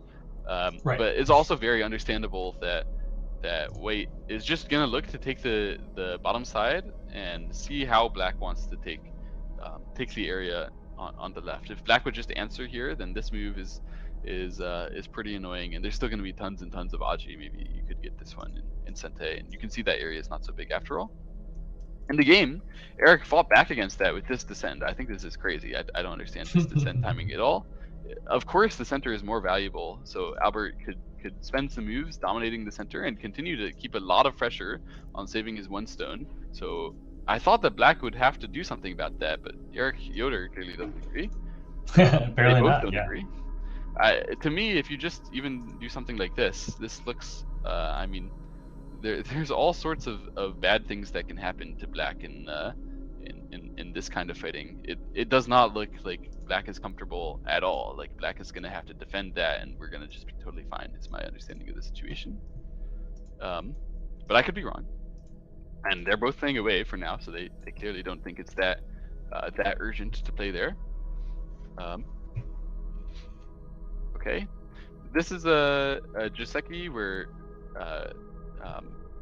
personally, I always play here and do this one, and I'm always satisfied with this result as white. But there's other ways to play it, and so Albert exchanges this Atari first. As I remember, that's judged slightly wrong by AI, but it's the old school way to do it from before we had AI, because we thought that white would not be responding to that Atari later, but AI says white or black would still respond to that Atari later. So just exchanging it now is slightly bad exchange. It doesn't matter very much. And in the game, Albert played then to extend here. So this is a pretty aggressive way to do this. This is giving Black a ladder to the outside like this, but this ladder clearly does not work on this board, nor is there even a good ladder breaker. So very understandable why Albert Yen went for this variation in this board, where normally if that ladder is going to work for Black, it's slightly good for Black, as I remember. It just feels bad to me. I mean, I would want to be building the territory on that left side as white. I mean, you already invested all those stones, but it's reasonable. I mean, there's more to it, and I'm not going to say I'm better than Albert. I think this result is actually going to work out tremendously for Albert, in fact, because this influence, you don't really want to build with it as much as you want to kill with it, especially in the Hogwarts hustle. And so by playing like this, and the ladder did not work, then Eric is left in a situation where he has to figure out how he's going to save all his groups here, and it's not that easy. He plays this extend, but to be honest, it looks kind of like an overplay to me to play like that. Of course, white is going to continue by running out. He's going to be able to save that group, and Black has to take care of both of his groups now. It looks really, really hard to do, especially when white still has so much pressure over there. So there's a lot of hidden strength that you don't see. I think instead of that, the more reasonable thing would be to just push a few times, allow white to however he'd like to do it, to take this area, and then just play some normal thing, whatever. I still want to come back here, by the way. Instead, in the game, we have very aggressive play by Eric Yoder as well. So it seems like he's considering that this is his chance to revenge himself for round one, not just to take the smallest loss that he can. Yeah, exactly. Yeah. But honestly, against Albert, I wouldn't be trying to take a giant win at all. I'd really be trying to focus on minimizing a loss again as well. Not that they're not near the same level, but Eric is Albert is very good. Losing record against Albert, so it's not that Eric is weak per se, just that Albert really does typically dominate these kind of situations, especially fast games. I mean, Albert just recently hosted the Chicago Rapid with the pure goal of having as many fast games as possible, because Albert loves fast games so much. Yes. And of course, rapid time wasn't nearly as rapid as this. This is a much higher paced game, and we designed it for the viewers so we sit at the edge of our seats and wonder what's going to happen. So yeah, let's try and sneak back up and see what's going on. Yeah. So in the game from here, I think Eric may be getting slightly tilted. This move is the kind of move that he whips out when he thinks he needs to gain something. It's trying to strike at the vital points of these white cuts. But to be honest, there's no guarantee that exact point is going to be important for the continued fighting here, if the situation changes in any way from what Eric expects. And white's moves, on the other hand, like this push, these jumps, these are all in clearly ideal positions for white's continued fighting. So you can see that this is this must be Eric's plan. that he had an idea of what he was going to do from coming in here. The point is, when White blocks, we're going to see this cut, this Atari, that one, and White can't save those 3 stones. Actually, I don't know why Albert went all the way in down this, because this is not that hard to read, to be honest. After this, there's this wedge, and those 3 stones, it's a crane's nest Tsuji, just sort of expanded a bit, where if it goes this way, of course it's going to be a ladder all the way out that way. For some reason, I don't know, maybe Albert is not very experienced with playing against Eric Yoder. He just went all the way down that, sacrificed those 3 stones, played like this. I don't think this is that really good of a way to punish the black stones for having been over there. He should have been a bit more aware, I think, of what was going on, and just extending here instead and letting black cut. I mean, this is much increased power in this area, but black is kind of dead on the bottom. I think this is a better sequence to go for. I could be wrong, since this way, of course, white has much increased power towards that area, but black is much stronger. It's just sort of a judgment issue.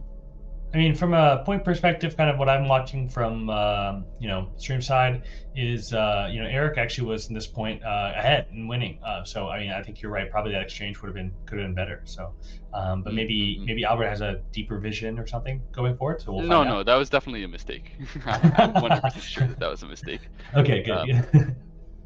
But I'm over here like, I'll justify it. Yeah, hey, Aton does something. It's you never know, but. They make mistakes too, so it's worth. I'm glad you could point it out. I mean, again, so I'm commentating from a single dan level, not a 5 dan and plus level. So, so coming from here afterwards, Eric makes some strange exchanges in the center. It clearly means that he wanted to cut, but when he cuts, this Atari is going to happen. It's going to become White's Sente, and then that allows White to try to steal away the eyes from this area. If White wouldn't immediately die with these stones, it's a big loss for black. So he made this forcing move, and then eventually he came back to just capture there. That makes the cut stronger, I guess, and it means that he's solidly alive. But it's quite uninspired, I think. It's effectively the same as just doing this, except he fed White a whole bunch of bad exchanges in the first place. The Ravenclaw was trying to be clever, and he got called out for it. Just to do I like that. I really do think these players chose their houses. I mean, same when you put on the Sorting Hat in Harry Potter, it chooses, but also it's kind of asking you. It's a back and forth, and we did that with the players. Kind of found the best houses for them, and with what makes the most sense. And I mean, we're seeing that personality actually come out in their play. Exactly. What Albert did here is literally the most straightforward bull rush, dumb thing to do. Gryffindor bravery.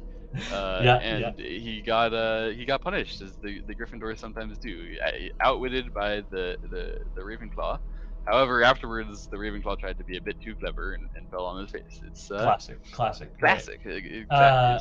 Quick update too so on the other players here. Looks like Benkyo is doing pretty well against Miss Bear. He's leading with quite a margin. So Michael, as strong as he is, not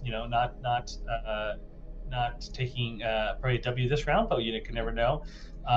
In the Page versus Eric Lee game, it's actually the opposite. So we have Eric Lee getting some big points for Slytherin potentially, and so that's going to be very exciting. I kind of saw the corner of my eye. He was making a lot of kind of like high quality, high level moves, and might have had a swing there. And then I actually don't have the info up for the fourth game. Let's see here, but it's also a big. Looks like a big potential win for Tongjae for Jeremiah, and he is up by potentially over 40 points. So I mean that's Slytherin might have a big upset this round. Depending upon if Eric Yoder can keep his game with Albert close. Interesting. So Eric Yoder representing Ravenclaw against Albert Yen of Gryffindor wouldn't change Slytherin's points too much, but if Albert Yen as the Gryffindor doesn't manage to win too large, then of course Slytherin can have the opportunity to sneak in and win the House Cup. True. Yeah. Okay, so in the game itself, Black Eric Yoder, he eventually just ended up taking care of his group on the right side, I think aptly. And we see this move from Albert Yen that I pointed to earlier, which is asking Eric, hey, are you going to let me try to save inside easier, or are you just going to take the power towards the left? And it was definitely correct, objectively correct, to Mm-hmm. block on this side and allow that small reduction, because this weight could probably have saved even without that help. However, this is not thrilling, and there's no way that Ravenclaw would ever win if Black plays like this. So I support Eric Yoder's absolute insane extend here. Not even the Hane, but extend, giving Wade the most power in the left side as possible, trying to bait Albert in and then kill him. That's the Oh, for idea sure. here. And so Albert is going to make a whole bunch of forcing moves and then play here. And unfortunately, because of those forcing moves, it's not possible for Eric to continue to play. I mean, if he would continue this way, if Albert just plays here, it's like easily alive. There's no contest. So he has to fall back now anyway, and Albert even takes this cut of opportunity before harassing that group on the bottom, and just answering. And to be honest, yeah, Eric's spirit and will to win has led him into a difficult position now, where the block is just much less clear than it could have been if he blocked from the very start. Yeah, Albert is correctly using this cut on the outside, not getting too committed to his inside stones, but just saying, "Hey, show me where I have the most power against all your weaknesses." And eventually, Eric is going to have to fall back here after being cut with these stones on the outside. It's a huge disaster. Albert played this really, really well, and yeah, it's honestly not like Eric Yoder even made that much of a problematic decision in this area. It's just that Albert Yen did a really good job of punishing his optimism. And, Right. Right. this, Yeah, that's a huge swing. I mean, Eric was doing well against Albert. I mean, even winning. I think even up on time, although he's really close to losing a time now. Hopefully he doesn't. And then, now he's yeah, the optimism, the trick there. Yeah. So he still has some hope here, Eric Yoder. He has some hope in that he can maybe save this group and counterattack that white group really strongly. And the problem is that he just doesn't have very much time to do that, because he doesn't have very many liberties outside. White has some excess outside liberties. If Black just foreheaded it right into White and ran it down, then he would lose the liberty race. So he has to try to expand like this, and he makes some forcing moves because he's trying to figure out whether he can win if the liberty race just goes like this. I think he can't. He thought he couldn't. So he tried to do the most aggressive thing. So he's trying to get even more space here and use the white cuts outside to enable him to do this. White exchanging the push and then attaching, really nice sequence. It means if Black pushes through, White can cut, obviously, and Black can't ever connect through like that.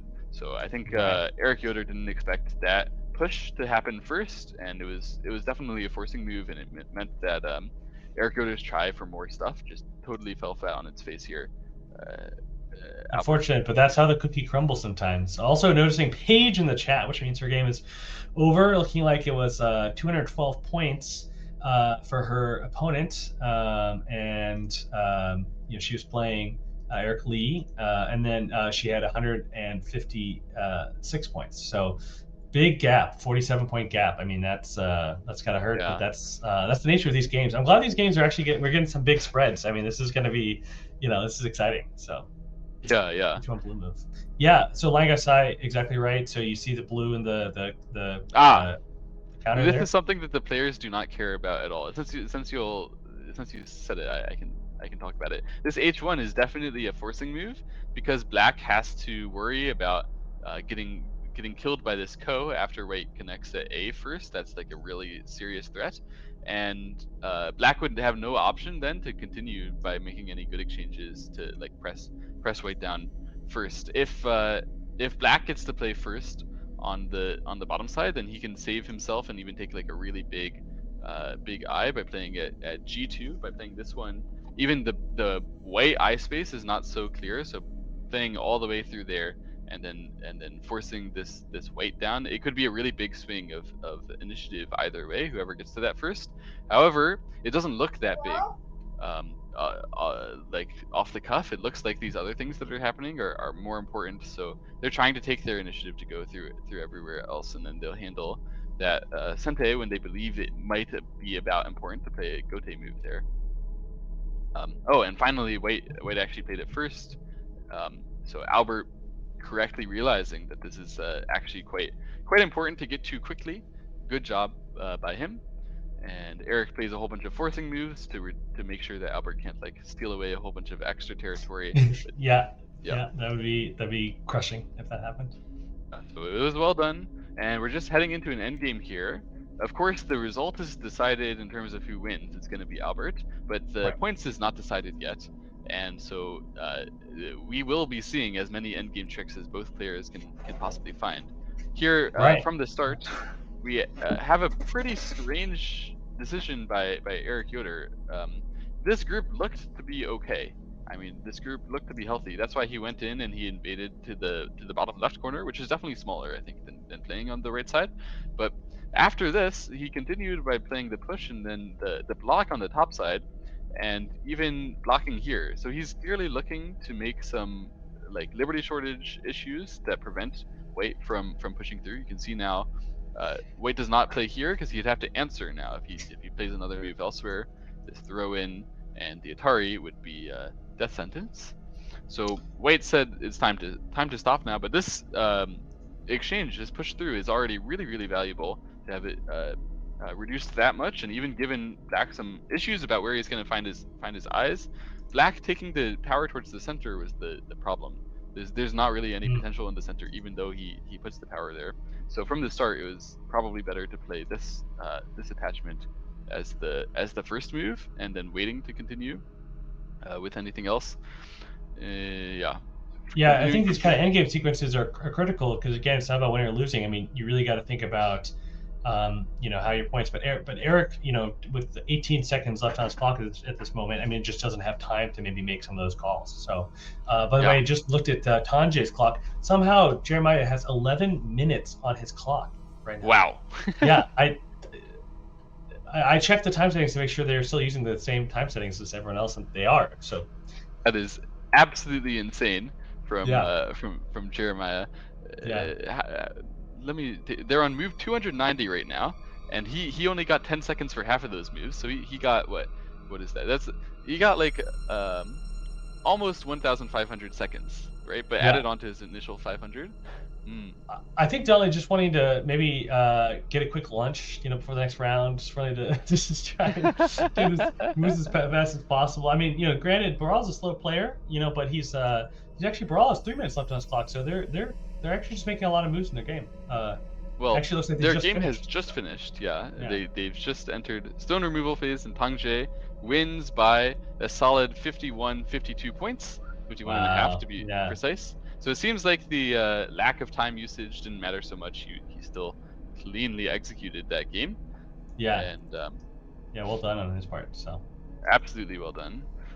Back in the Eric Yoder versus Albert Yen game, I was saying that Eric Yoder is about to get in a little bit of trouble, and indeed he has, where he managed to reduce a bit of Albert's center, but with this move at T11 that Albert just played, he's forcing Eric Yoder to have to capture at Q9, and actually Albert will continue to harass the life and death of the entire Black group. I think that P8 will be coming in Sente now, and Black has to answer that. It's just super annoying. You can see Black's pushes into the center. They were sort of supposed to do something. He really wants to continue from that. However, since his group on the top side is already dead, he can't ever like chase the outside group or anything. He may try to play this move as a forcing move, and then cut off that white group on the bottom, but he chose not to. He tried to play this move as a forcing move instead. I think that's a slightly suboptimal choice, since when Wait answers now, I'm not entirely sure whether it's suboptimal or not. But Wait's next move at K10 seems to be taking more territory than if he would play the other forcing move. But anyway, he plays that forcing move, but he can't connect or anything. And Wait obviously will finish this sequence off with K10. It was overall really well played in the end game by Albert Yen here. Again, which may be decisive. I mean, this is super important. who's going to win. You want to take a peek at Benkyo and Michael's game? Yeah. Let's go take a look at how that one turned out. When we left it, Benkyo was getting bullied a little bit in the center, but overall was able to save his group and had a commanding lead. He has just continued to just walk towards all the important areas, do nothing, which is the correct thing to do. But not much happened until he managed to cut off this group in the center. What the hell was Michael Zhao doing? I don't understand at all. Oh no! I mean, honestly, awful play by Michael Zhao here. I have no idea what he was thinking about, but he got snapbacked because he shorted all his own liberties by himself, and so he lost all those stuns in the center. So Benkyo built an even bigger lead, and he even managed to push through and make some endgame in the center. Benkyo, really good performance this tournament. I think not a lot of people would have had him coming in as the player to take commanding wins in both rounds. Right. But he's absolutely done that, and given a huge assist to Albert, who I think many people probably did expect to take big wins in both rounds. Right. Really nicely played games by him. They're just playing these last echoes. This may seem not that interesting and overall not important because of course the game didn't decide on that, but it is important to win that co for the additional point as always. Well, that's what I actually love about it. This kind of keeps the game interesting to the end because you really want to see those sequences that that maximize your points. I mean, it is important. Right now, we do have a tally for Slytherin at 824 points, massive win, and then we have Hufflepuff at 636, so up by almost a 200-point gap. We don't know what the point spread will be officially for Ravenclaw or Gryffindor yet, but it's that's exciting. So we have another interesting event. Last time Gryffindor and Hufflepuff had they played, and it was nearly identical scores. And we actually had the same thing occurs off by essentially 1 point by each side. So it was 156, 158 for Hufflepuff last round, and then 210, 212 for Slytherin last round. Again, somehow Eric and Jeremiah playing in perfect sync, and then Hufflepuff, Paige and Matthew playing in perfect sync. I don't understand these games. Like, that's not normal. It's crazy, yeah. I mean, usually if you win by 40 points, it's up and down, plus or minus 5. You can't tell. Right. Yeah. But yeah. Wow. Magic indeed. And congratulations, Benkyo. You played really well this tournament. Very nice. Nice game here that just finished, and White wins by 44.5. Crazy. Man, bunch of big scoring games. I mean, I expected it, but I didn't expect it for basically every game. Maybe the players were mismatched, but that's not necessarily true. I mean, I've seen these players play before. I mean, they're all kind of in the same realm. They're not 4 stones stronger than one another, but we do get these big spreads because I think we do see a much more interesting play style coming out of it. So yes, Tangji is pointing out in the chat, it's because we have evilly forced them to not resign. Exactly. All those games that end in resignation in most tournaments would often end up spiraling out of control if the players got to continue playing and try to lose by even more. Right. And of course, every player, I think it also speaks to their valor coming into the tournament. All of them really wanted to win by a lot, so if they're losing by 20, then they want to win by 40 from there, and that usually makes you lose by 40. So so Ben not breaking his record from last game. Last game he got 207 points. This round he got 206.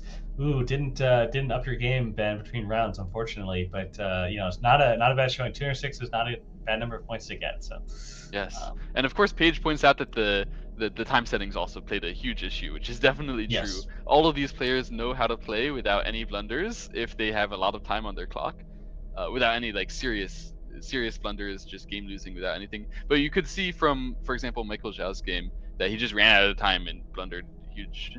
that just happens. Thank you, European Go Federation, for the raid, by the way. That's Hey, welcome, huge. guys. Yeah, definitely. Hope your stream review of the very serious match went well. Super exciting to see that happen. I did not stay up to watch it; it would have been very late. But yeah, and welcome for watching us. If you don't know what we're doing right now, we are having the Hogwarts House Hustle. I'm headmaster Double Devon with potion master Morris here, and we are commenting on. He's the very evil potion master, as you can see. We're commenting on the House Cup, where we have 4 teams of 2 players, but winning and losing does not matter. In fact, what matters is points. So if you can win by 40 points, which we've been seeing a lot of big wins here, it is actually going to add to your house points, and we'll show those here shortly.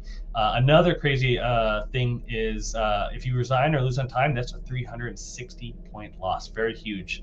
Don't do it. Don't resign. Don't lose on time. So that's what we're doing right now, and yeah, so we're kind of watching this end game wrap up here between Ben and It has no, finished. It has finished. it has Probably. finished. Who's still playing? I think they all Albert finished. Albert and Eric are wrapping up here shortly. So let's I see. up their They're game. still finishing. So. So yeah, we can go back and see, but they've just been playing a clean end game. They actually did have still quite a lot of a big end game. For example, A17 hadn't been played yet. It's kind of interesting that Black exchanged the C2 first. That means he was not scared of white cutting at B18, although that could potentially have some life and death implications. I think that I mean, why didn't white continue to cut? Surely this is I mean, I guess if Black is just going to answer here and then it might not be, but maybe there was going to be co. I don't know. Personally, I think I would have continued at B18 rather than block at D2. But well, we got to remember too that Yoder here is in some time pressure. I mean, he's been chilling at near 0 for a while, so it makes things. Well, although he has 40 seconds on here he had a real idea where, like, if he pushes here, then that is threatening to play at A next. Yep. But well, there's a few issues. First of all, I don't know whether it's which group is bigger, which actually matters in this kind of case. It was possible to trade away both of these groups. Probably that was a slightly losing exchange for white, and that's why he played a D2, I guess. Right. So, still well played to the end game by Albert, and holy cow, man. Black played here and got himself Liberty shorted and didn't even pay attention. Man. No. Oh no. This is Eric Yoder's time problem.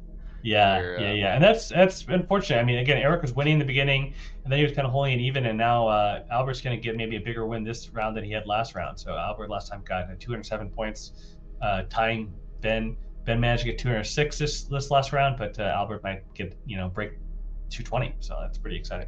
Yeah, I mean, eventually Eric had to just make the 2 eyes with his whole group on the side. You can see that's very sad. So yeah, so it's officially over 223. Uh, for Albert. Wow. Gryffindor has absolutely crushed it.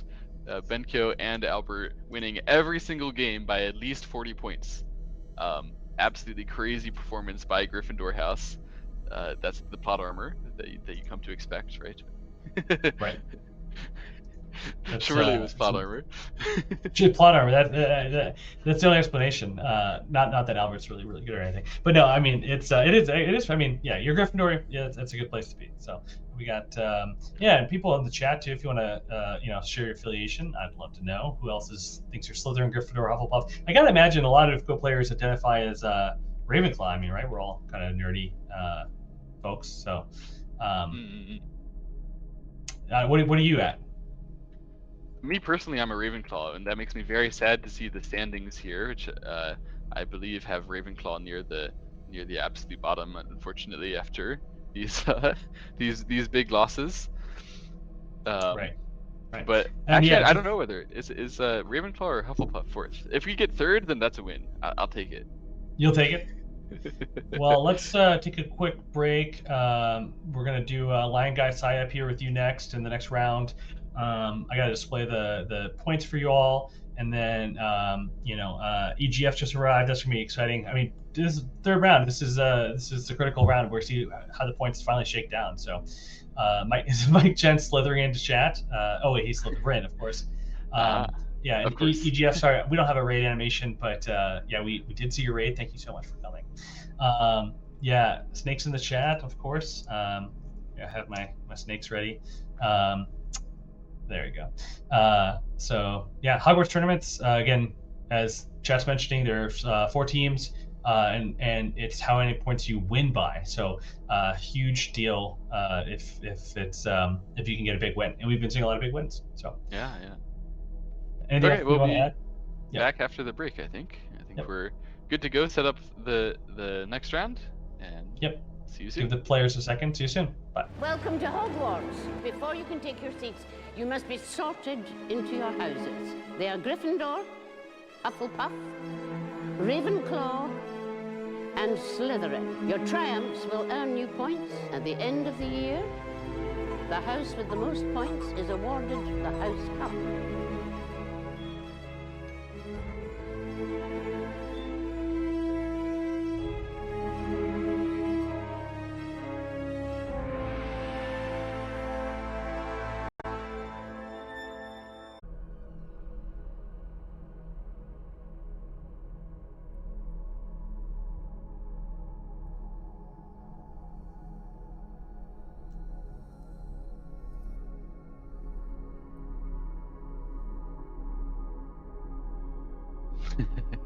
I'll rely on you a little bit. We are live. Hello, everybody. Welcome back to the Hogwarts House Hustle, the final round, actually. I baited myself a bit. I forgot that there were 3 rounds. But of course, every house has to play each other. We have seen Gryffindor play against Ravenclaw and Hufflepuff. We have seen Slytherin play against Ravenclaw and Hufflepuff. Both of them have racked up massive score tallies. They are like 200 points above just normal even games. And do you know, and I don't mean to put you on the spot, how these were decided? I know it was the sorting hat, of course, staying canonically accurate, but was it basically by RNG? You mean how the pairings were decided, or how the players got their houses? Yeah, the latter. How the players got their houses. I believe that they chose their houses and had the assistance of the sorting hat when when anything went wrong. I was wondering how teams might get stacked or not otherwise, but the games themselves have been pretty exhilarating to watch. I've been paying attention mostly to the commentary, but like popping into the actual OGS links as well. I really am a fan of this like really unique format, working off of the nominal point values as opposed to like wins or losses. I think it can make things a lot more interesting. Me too. And yeah, I mean, stacked teams aside, in the future as like a format, I think, and especially with Fisher time and like shorter time controls, I know that a lot of players are suffering. Like Paige, she said, like, you know, this is kind of painful, but it just tells you, you know, speed up your opening, y'all. You should know better. Yes. I have to say, I mean, when I was looking at the teams before the event, I thought, okay, Gryffindor is strong because they have Albert Yen, and Albert Yen is the best player in the tournament. It isn't really that close, but Benkyo, I did not expect that he would be winning all of his games by more than 40 points. I mean, I thought it's just not his style. I thought he might win, and usually he wins by like 5 points, cool, 10 calm, points. collected, calculated victory. I mean, in general, I realize that there is maybe a strength discrepancy when it comes to Albert, but in general, the people playing in this tournament are all really pretty darn strong players, right? Certainly stronger than myself. So I'm like hardly expecting a 40-point difference in points unless a group is killed or something like that. And I guess we did see a lot of groups getting absolutely cadavered. Yeah, basically. Yeah. I mean, the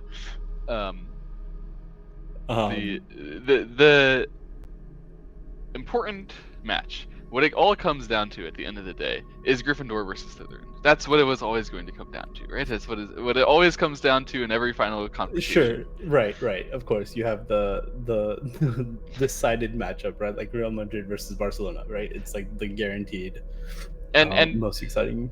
At this point in the tournament, to be honest, they don't have to fear that much that they're going to get caught up to by Ravenclaw and Hufflepuff. Even if Ravenclaw happens to score 100-point victories on both boards, it would still not really catch them up to whoever is the my victor. thing, right? Here's the defense against the dark arts within me, right?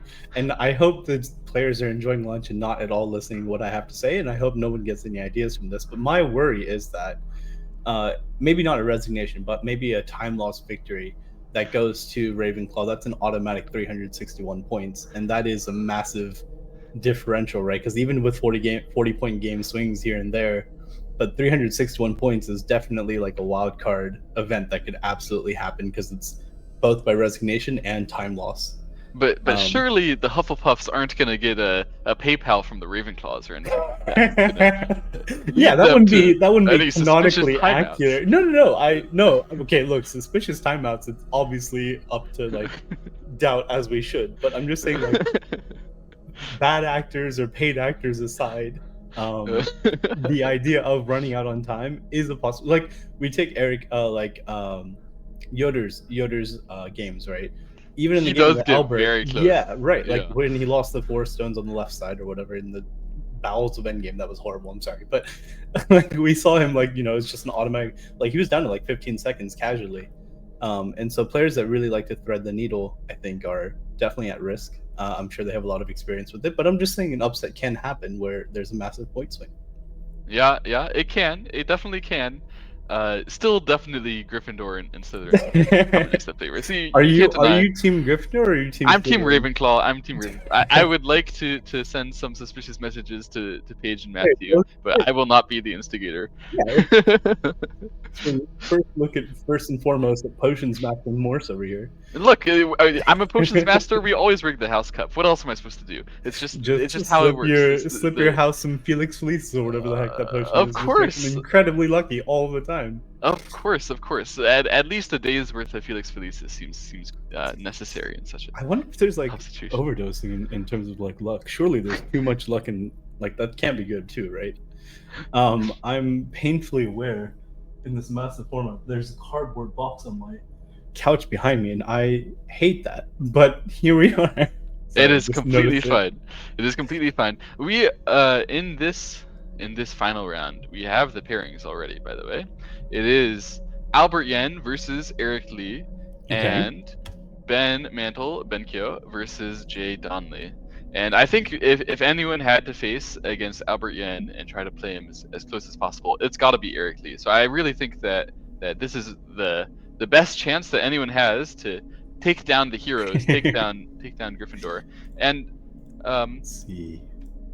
I think that between Jay and Benkyo, it can also be, I mean, maybe even a more important game than the supposedly stronger board, as their game could be very, very wild. We've seen Jay, I mean, he was winning by 160 points against Eric Yoder. He only ended up winning by like how do you short your own liberty instead of capturing a co, Jay? Like, Jay is a co machine. He loves co's, right? Him and Eric Yoder both. But like, I understand, right, the time pressure, and also, as I'm sure everyone in the chat has realized in their own games, when you're winning by such a huge margin, it's not easy, especially under time control, like time pressure, to keep that lead.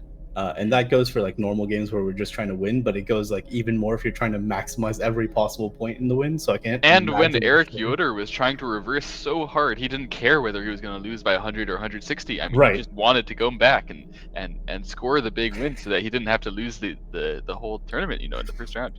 But it reminds me, like, how some people say like Blitz Go is bad for your go overall because like it makes you play too quickly and you don't think about your moves, and in this way it's kind of like both and worse, because not only is it Blitz Go, you're also trying to maximize your win to every single point. So it's no longer about like damage control, it's about like we have to go all out even if I'm winning. There's no peaceful result here. And then also from the person, when you're behind in Go, in general, you are meant to be more desperate, but like in a controlled desperation measure where you can know exactly how reckless you have to be to catch up and then play normally from there, right? But in this format, right, like you have to be overly reckless, and if you're down by 50 points, you just throw every Hailmaker you can, or Hail Mary. Absolutely. But I'm curious whether these players at the top boards will be more reserved. For example, if I'm Benko right now, we come in with a small lead, right? I have Albert Yen on my team, if I get a small lead, I'm gonna play patient. I'm not gonna go for that much more. I don't Right. expect Albert to be losing by 30 points. It's entirely possible. If I had to pick a player in this tournament to beat Albert by 30 points, I would pick Eric Lee, 100%. No doubt in my mind. No, and that's an But interesting aspect, right? Like you have to look at the results overall, right? So it's not about the one game that you're playing; it's about the team's overall points and their general play style and their expected results and everything like that. So yeah, that's a fair point. I didn't even think about that. yeah. I mean, I think that even if Benkyo wants to make this game more patient, more points oriented, a nice steady win, there's no way Tangje is gonna let him. In fact, I even see Tangje's move right now. It's this craziest move I've ever seen in the opening. I mean, I don't know if you see it. This but pincer, is this the 04 move? Is that what we're talking about? Yes. What the hell is this? I mean, Tangje is already throwing his. So I think it's. We'll I get think to it's that when the also, board gets on the screen. so like in chess, right? And I know Nate, you're a really strong chess player as well, but you're trying to kick your opponent out of their opening comfort zone, right? You're not going to let your opponent make strong groups early on if you're trying to make a big comeback in terms of points in Go. Yeah. And to go back to your previous point about like the macro, the overall results when you go into how you're going to play a game. I was thinking how much simpler it would be in chess, right? If you just try to force a draw really quickly as white or whatever, if you know your team's in a better position. But with Go, there's a lot more points, right? It's very point oriented as opposed to end result, and there's no draws. So yeah, I'm sure this recklessness by Jay is very much to like he'll take the slight loss 2 points or whatever it might be through AI and just try to really make Benkyo feel uncomfortable. I mean, this is definitely a format that shows some of the great, wonderful things about Go. Just how we play for 250 moves, 300 moves, and each one of those moves can be extremely valuable to the end result. A lot of the time in real games, at a very high level, if you get that kind of extremely valuable move early, then you try to calm things down for the rest of the game. In this tournament, we haven't had that at all, and so every phase of the game has gotten to really like showcase the coolest that it can possibly be. Here, by the way, against this pincer, Benkyo just played an attach and Hane underneath, and this is very, very, very passive stuff from Benkyo. I don't immediately enjoy how he's. So it's like Jay's trying to pick a fight, and Benkyo's like, let's just not cower. Cower's not the right word, but let me just accept whatever you want to do to me, basically. Locally, right? It feels very like you pincer this thing, which is obviously not a Joseki, right? Or like we should know that white 3 stones or theoretically should not be attacked so closely, right? You play from a distance, then white can tanuki that shape. And I think that's probably why Jay played so close, is when you approach from afar, like white can choose to tanuki. But it really seems like this tactic by Jay is like effectively working in this game. It's worked fantastically. There's good reasons why we don't do this. For example, if Wei had just played here, this makes a double threat where you either Hane in the corner, you save your group really nicely, that B stone is lonely, or you just play B yourself. And I mean, this is just doomed for black. I'm gonna be honest. The 04 sucks. This is terrible. So it's really easy to beat this. But if you think a little bit rationally, he didn't have that extra sense in his mind to be like, oh, I need to figure out how to gain from this. I think already he's coming in. He's like, I have a lead. I have Albert Yen on my team. All I have to do is live my groups, and so he's just living his group. He just, I mean, he made some eye space here. He knows, oh, I still don't have 2 eyes, so I'll just keep running. Obviously, Tangje has gained so much from this. No, it's like a basically settled. I wouldn't say fully settled group on the bottom side, of course, but if you think about it compared to what shapes you'd normally see, I guess it's not really comparable. But at least the board state that you normally see, white is significantly more over concentrated, maybe less efficient locally, and black gets territory in the corner. Black gets, I wouldn't call it a full wall, but at least some outsward stones. There's a cutting point, but still definitely a better position than what Joseki would have been for black on the bottom side. Yeah, absolutely. And Tangje has converted this position. What he's continuing to do, he's converted it into a lot of investment on the right side. And you can see with this huge investment and his continued play at 016, he is not interested in letting any area be clean. Like he And I'm isn't sure, just like, playing on the yeah, bottom side. He isn't playing on the right side again. Every single area on the board, he wants to still be very volatile, very interesting for the rest of the game. And Benkyo is already on low time, I think, because of it. how do I check their time? Sorry, being a slight boomer at the moment. But yes, yeah, and I'm sure, like, if we Tanuki from C16 stone, right, in the upper left is black, chances are if white adds another move, traditionally it was like D16 or whatever it might be, he might Tanuki it for a while. But I can, because I know Jay's personally as well, and obviously with the standings of this tournament so far, I promise you that every stone on the board that he plays will be like a fight, or at least like a like a confrontation of some kind, even if it's not like a full investment. And then we see something like F15 shoulder hit, which is very much like Jay's style. I don't know what this means, like, So because I'm still I convinced do know what this C16 is going means. to do, but like, Yeah, is he trying to be Takamiya? What is this? Like, this is Jay's favorite Joseki. People call it the J-Seki because correct, yeah. because it's his. Yeah. But it's usually played without Wei already having Exactly, his stone to exactly. C17. Yeah. He's playing it anyway because the good news is that he wants to attack that stone at M17. So if he presses down and gets a is that the stronger idea? attack there, Okay. then he can make a sort of global thing happen where he's making this right side really, really big. Of course, this is an awful idea. Yeah, But so let's preface it real quick for chat. Don't do this at home, chat. This is not the way to attack M17 stone in any kind of reasonable situation. Like, this is not a normal. This is not good play. Don't copy this. And so when you say, when Potions Master Moore says that F16 is, or F15 is looking at the M17 stone, I'm skeptical, but I'll like deny myself that skepticalness because it's Jay in the format and everything else like that. But I mean, do not, what if he's you doing, play this, yeah, he's playing against someone with no time on his clock and Fisher, plus 10 seconds per move. You True. just make something happen and then you can exchange stuff with it later. That way that is Ben true, yeah.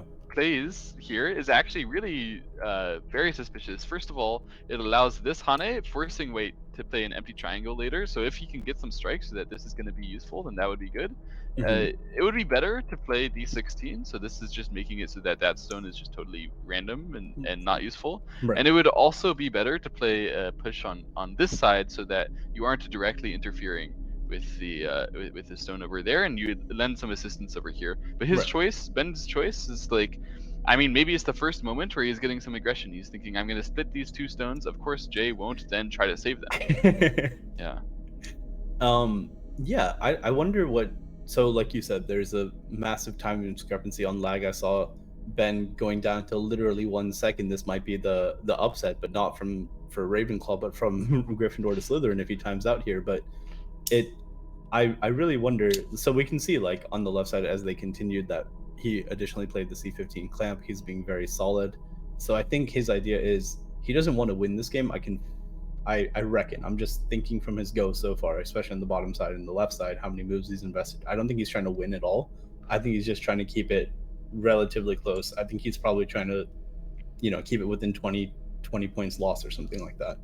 I mean, this is a very bold thing to say. I don't know if he's not trying to win at all. I feel that he must still be trying to win at least a little bit. I like his entrance to R14, for example. This one is saying, hey, I'm going to invade, I'm going to suffer for a moment, and I'm going to try to find some way to keep the pressure on your Moyo. Either he invades the side, or when Back takes the side like this, it's very well known that after that, Wei has the option to go to R17 and invade the corner. He doesn't do it right away. He just finishes off this stone at C16.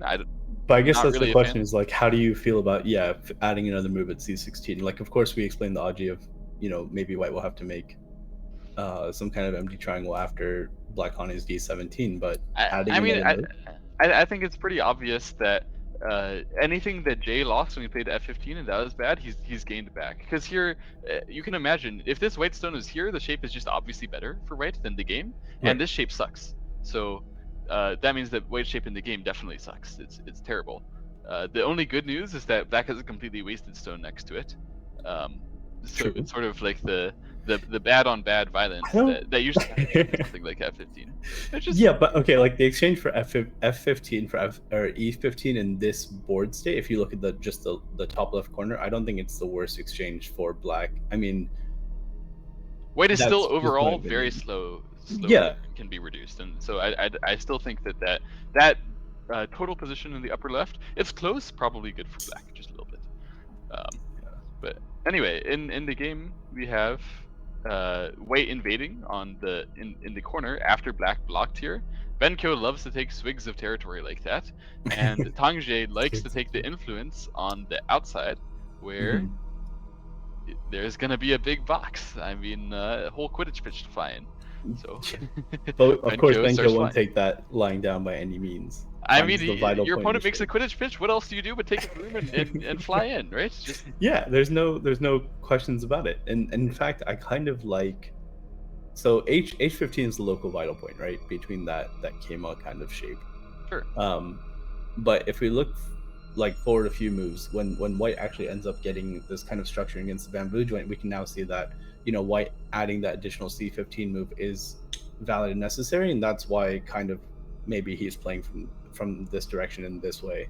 Yeah. So what Tangje did here, it ended like being very aggressive, was pretty unwarranted when white was so strong. Unwarranted, right yeah, I fully agree. I mean, yeah.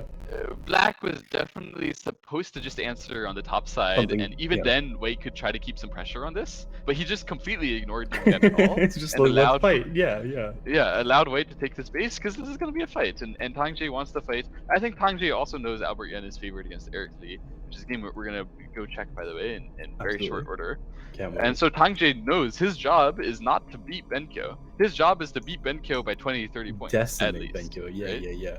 And he's gonna make that happen by cutting Benkyo off, making some exciting group fights, and I really like what he's done here by looking to combine the corner Aji and the Aji of Benkyo's group on the side together. This attack looks like it's gonna work really well. Benkyo just sits back passively, makes sure he's alive in the corner, and Tangje's attack on the side is thrilling. K15 is one of those moves that just kind of shines and feels naturally like just. Hey, you don't have eye space. Like, hey, I'm gonna be a thorn in your side entirely. This is powerful stuff from Tangje for sure. And so we're gonna see Tangje chase this group. How do we feel? Okay, yeah. So I was gonna say, like, how do we feel about? So like, we use our thickness, we use our Quidditch pitch of thickness, so to speak, the surroundings of it, of course, to kind of box in our opponents. But there is a degree to which you don't want to keep chasing them into the field, right? No, we're killing this group. We don't care about how far we chase it. It's supposed to die. Okay, so I thought O12 was kind of the cue for me to make that explanation of be like, hey, we can't, because the thing is, right, when you chase opponents too far into your own potential territory because you're stronger there, that follows the proverb, it's good, right? But if you do it too far and they live, then you have no recourse. So you're basically dead in the water. You have no points, right? Because you force your opponent to invade. I think that's probably why Black has played from this side and tried to keep something, but in my opinion, he should be trying to chase really hard, and by chasing really hard over here, he's already gotten some compensation like this. Sure, which could be actually a lot bigger than how much you blocked over here, just by keeping Benkyo a little bit honest about the big weaknesses that are. So does that mean we're saying that? So are we saying that in the way that this has turned out, it was correct for Black to? I won't say correct at the time, but it has made it so that Black's bamboo joint, like almost stubborn bamboo joint in the top left, is now maybe favorable, or maybe like showing its worth. It might be working. We have to figure out how well it works by the end of the fight. I think we're still in the fighting it out phase to see exactly how strong this white group really is, and how weak the black group will end up being at the end, and how all these cutting points will turn out for black. And it's very likely at the end of this fight will be white like breaking through and using all of these cutting points to really score a huge victory. But Tangje's going to fight hard against that. In the meantime, we really have to go check out. Yeah, let's go do that. Let's go do that. As I see Benkyo with like 10 seconds on the clock. Yeah, absolutely. Let's go do the other game. Yeah. So in this game. Which game? Sorry. I didn't make a review beforehand. I can link it to you here now. Oh, the Albert Yen game? Albert Yen versus Eric Lee. Yes. Absolutely massive game. Are we? Sorry, I don't know who's supposed to be switching the. I think you can. I think we can see it on the screen right now. Yes, it should be live. Sorry. Yep. And so this game Albert Yen is definitely favored, but from what I saw Eric Lee play in his game last time, and I saw both of their games in the last round. I actually liked Eric Lee's play better than Albert's last round. I think if they had played Okay. last round, Eric Lee would have won. And of course, there's so much variance that you can't say that for sure. But Right, in of general, course, I of think he course. played a higher quality game. So I'm curious to see how they're going to play from here. We see Eric Lee already starting with an aggressive attack to this white group. Of course, it can just save itself as Albert shows. I think Albert is doing a pretty good job in the opening here. I think I favor white a little bit. Eric Lee seems okay though. I'm happy with both sides. Honestly, I think it's relatively, not to say like unplayable for one side or anything like that, but I think it very much is a play style preference. And I guess there wasn't a lot of choice in the matter, but black has thickness. That's the story for black at the moment. Yeah, I on the have top to side. say, this part, I think Eric Lee is doing well. So originally when Albert attached here, the reason why is that he wanted to play this move next, and that attach is going to really help him secure this and make this work out well Mhm. for white. So by playing this peep first, Eric Lee did a nice job of stopping that from happening and making this white kind of isolated. So Albert wanted to then use weaknesses again like this, but Eric pushes through. I think this fight is looking good for black. Yeah, I definitely agree. I think it's very crucial that, so when your opponent attaches and makes sabaki and makes these beneficial exchanges, it can be really frustrating. But by the same token, it can feel really, really satisfying when you kind of punish your opponent for trying to make some kind of sabaki shapes or some kind of attaches without, you know, uh, I guess carefully considering what you might do. And so in this situation, I don't think White's plan was ever to have this kind of 3 stones group and then 2 attachments on the side. Like, this is definitely not White's initial plan when he made these attachments. No, it does look like white is getting broken a bit. However, white has, of course, there's always ways to switch when you're defending stuff like this. In this case, black has to Atari from the top. It wouldn't be possible to Atari and capture this 1 stone because, of course, this cut. Capturing Right. those 2 stones is such a big deal. Yes. And so Albert has forced Eric to take a very outward stance with this Atari, and he's planning to just walk into the corner here and try to show that there's some weaknesses relevant to these cuts that this apparently bad situation might be able to be turned around. We have to see how that's gonna work out for him. Ah, wow! Look at this fight by Eric Lee. The push. It means if this one would happen, first of all, there's some potential ladder. The ladder doesn't work. I don't think there's any ladder breakers. I'll leave that to you.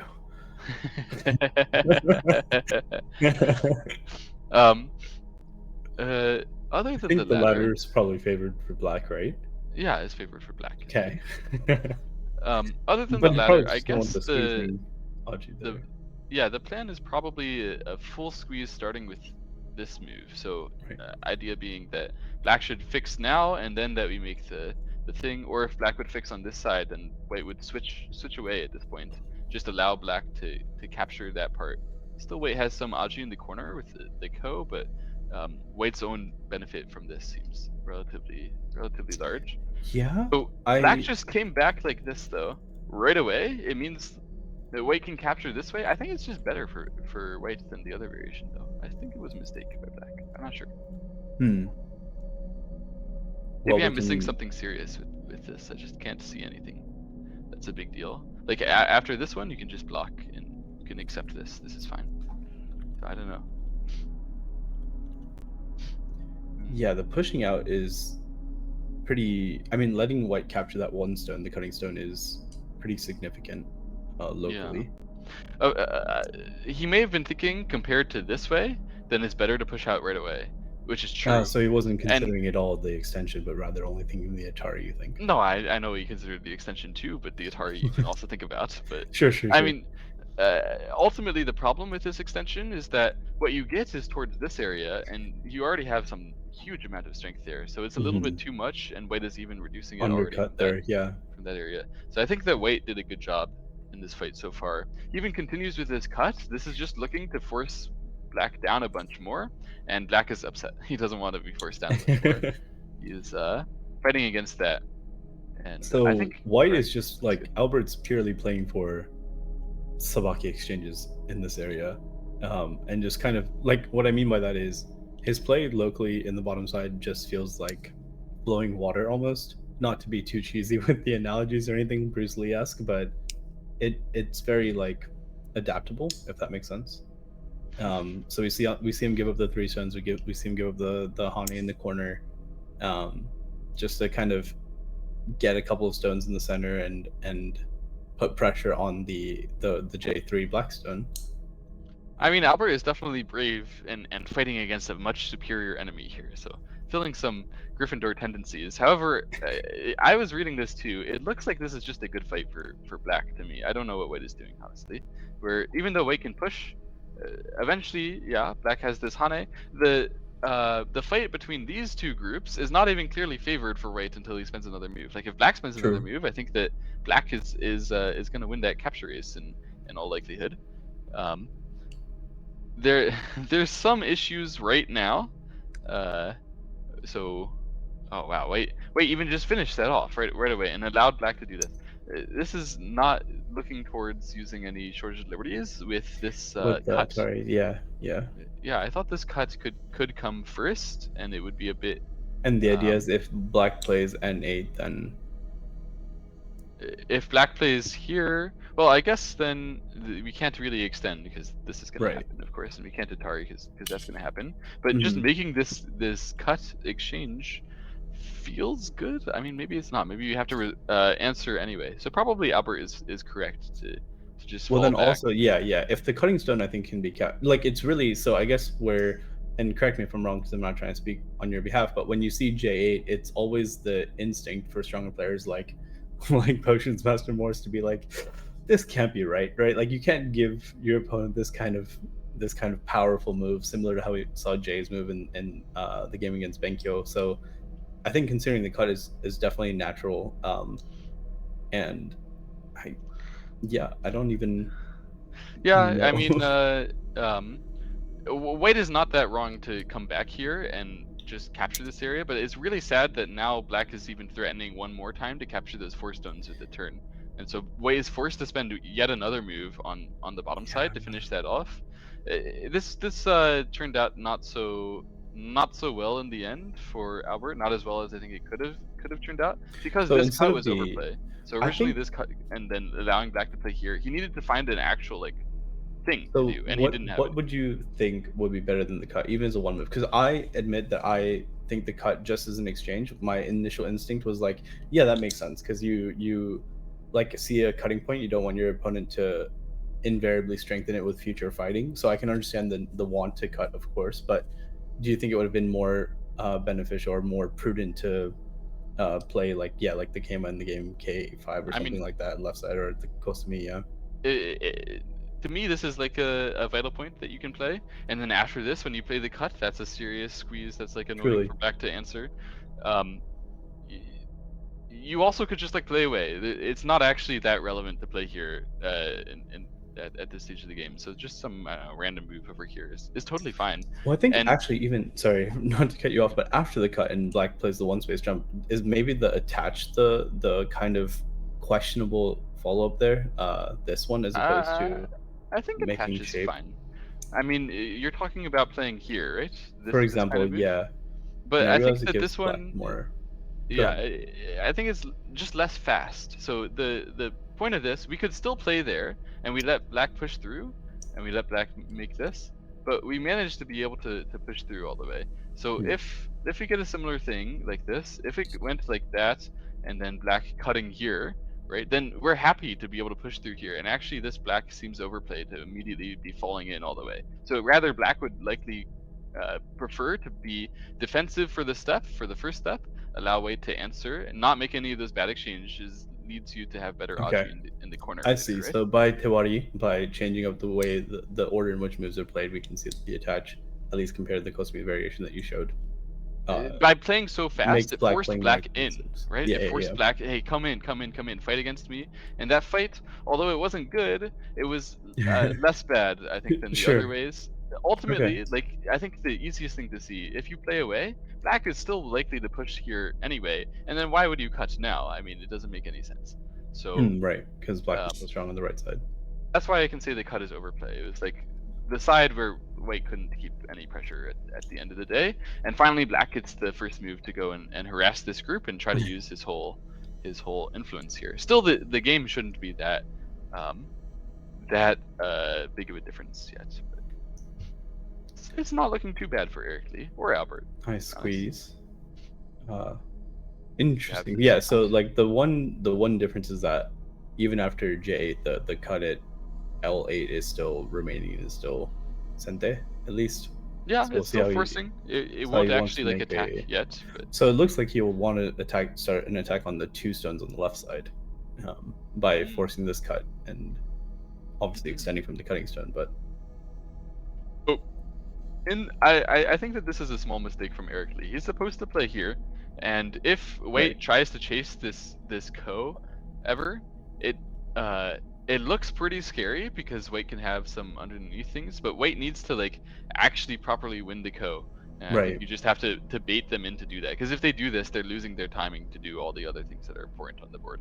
So I think capturing first rather than this is important, because when you play here, it is an Atari, so you kind of are getting away with Sente, except it's not really Sente, because the moves that you're giving to Wait to get that next move are the most valuable moves, the most valuable area. And so this is actually sort of giving Wait a really nice squeeze on the outside with the next move, where it would probably be better to just immediately capture. After this, when Black continues, he has to kind of run. He has to try to keep some pressure. It's not realistic to seriously attack when you have a group of your own that's that weak. So we're going to see Albert be counterattacking and taking care of this group. And ultimately, I think maybe just off of those couple exchanges, we're not really going to see Eric Lee be making any huge area at the moment with his influence like that. He's just traded away, taking the topside territory a little bit. I mean, he's getting something for it, but he's those 2 stones are not small, but he did play 2 moves to capture them. Exactly. By spending these extra couple moves, Wait managed to play the most valuable area. Obviously, it was the center, not the 2 stones, and then the most valuable area again to start chasing. So this is like classic counterattack. You give up your tail and take the initiative in the most valuable. Right. So we can see like after White made the exchanges at the top to squeeze Black's 4 stones. And then when Black, I guess, was a bit lax with aiming with H18, Albert looked at, the bottom side and decided to go for outside power-wise, and then is now, as we can all see, harassing Black in the center. So this is interesting. When Albert played this jump here, this is the moment where Eric Lee said it's time to strike. And normally this kind of strike is just not going to work, because it looks like this Wait super strong, that Wait strong, this Black's just all by itself. Normally this strike is sacrificial, but in this case, Wait has actually like a lot of weaknesses over here, because this originally came from a counterattack. So it actually may be possible, it may be playable for Black to try this kind of fight.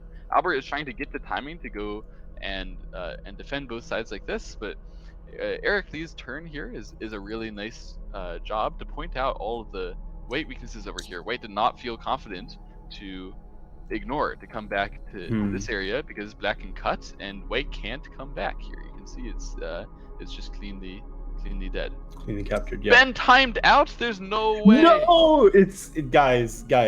Let's. Do you want to jump over there real quick to just see where it must be over? Okay, we have to go check this out. Yeah, it seems like a pretty. Yeah. Okay, let's go back and take a look. There's an actor among us. So we had Tang Jae going for the wedge here, and then this cut. So he's separated off this area and made a strong attack there, and that Panuki is not even clearly eyes yet. So Benkyo had a really, really difficult defensive task, but he doesn't have even a single eye over there, and so all he can do is counterattack against these groups from Tang Jae. And Tang Jae is now actually in a really big spot of trouble to save these 2 groups. Benkyo's counterattack is a lot more powerful than it may have initially seemed. He does have a liberty counter. Like, this group only has so many liberties, but it's about 7 or so, something like 7 liberties that group has. So no easy time to get 7 liberties with both of these groups. It's running out. Unfortunately for Benkyo, he had to take care of his own group there. So that was really nice by Tang Jae. He's taking care in a way which is counterattack enough that group of Black in the upper left corner definitely okay. That is Jason though. Yeah. Yeah, so Jay needed to take care of this. He ran this stone out one time because he's like, if I could win the Liberty Race against that instead, that's a lot faster. Yeah.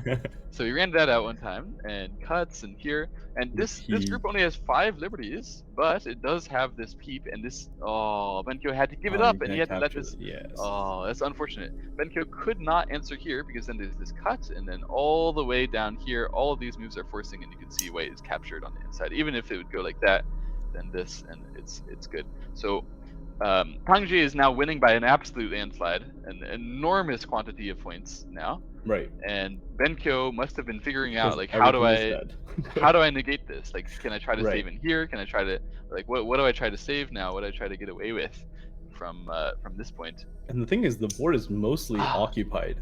Like he had just played this forcing move, trying to figure out where to play. Because what happened is he has nowhere to play here anymore because he's dead. He has nowhere to play there anymore. He can try to play some random move on the bottom side, but he hasn't thought about that area in like ages, right? And he has 10 seconds to think, what's my first move? He's like, do I play there? Do I play there? Oh shoot! I timed out. It's actually like you have to read at this level whether you play this one. You have to read the continued fight. So I can understand why he's like, oh no. And he probably was thinking about his life and death here at the same time too. And I can't believe it. He lost on time. Oh, Slytherin wins, guys. Unless now we switch back to Albert in amazing timing. If Albert forces Eric Lee to lose on time somehow, I don't think that can ever happen. Eric Lee is a good blitz player. So but if if it could happen, differential. I'm not asking you necessarily. I'm saying if there's anyone in chat. Okay, 824 to 843. Is that accurate? So it's still totally a playing field, but it absolutely comes down to this game. No. It's not a playing. It was that before this. Oh, okay. My mistake. So Gryffindor had about a 13-point lead, and they've just lost 361. So now they have about a 350-point deficit. So it's not about winning by like 80 points instead of 40 points. It's absolutely you have to get a resignation out to keep your 13-point lead or whatever it was. Yeah. Yeah, resignation or timeout is the absolutely only option for Albert Yen. And I wonder if you had to force your opponent to timeout, how would he do it? you couldn't, because like if I were my opponent, and I've done this in a lot of ways, because I've played a lot of professional players in Japan throughout many years, and I have definitely tried many things, whereas like I go in the J fashion and just try to start a fight everywhere and get destroyed. And I've also done the thing where I just play for points and then I just lose casually by like 80-90 points and they didn't have to do anything and I didn't have to do anything. But I think as long as your opponent has one living group and the skills are relatively equal, you can't get 361 points difference from that game. Unfortunate. I'll say in terms of just like actual go, this has been a fantastic stuff from Albert, where he's pretty much killed that group. He's super strong over here. He gave up some stuff over here, but it's all a huge victory, especially because this whole black group still in massive trouble of its own. I think if Wait continues by playing it like F19 now, that whole black group may just die. I mean, it's pretty close to just dying. So that's got to be, I think, where black goes next. Somehow try to fix that group in an efficient way. Oh gosh, but F19 is such a painful move to make. Yeah, I think probably like F15 first. Excuse me. If it actually works to, F15 shouldn't be. Maybe I can even play F19 after F15. No, I think you probably just have to. That's right away. But maybe this is so painful that Eric Lee will lose on time. Or just resign. Just like, I know we're told not to resign, but it's too painful. My honor cannot bear it. Instead as a Slytherin, I shall not bow, and like I will resign here instead. So, this bamboo.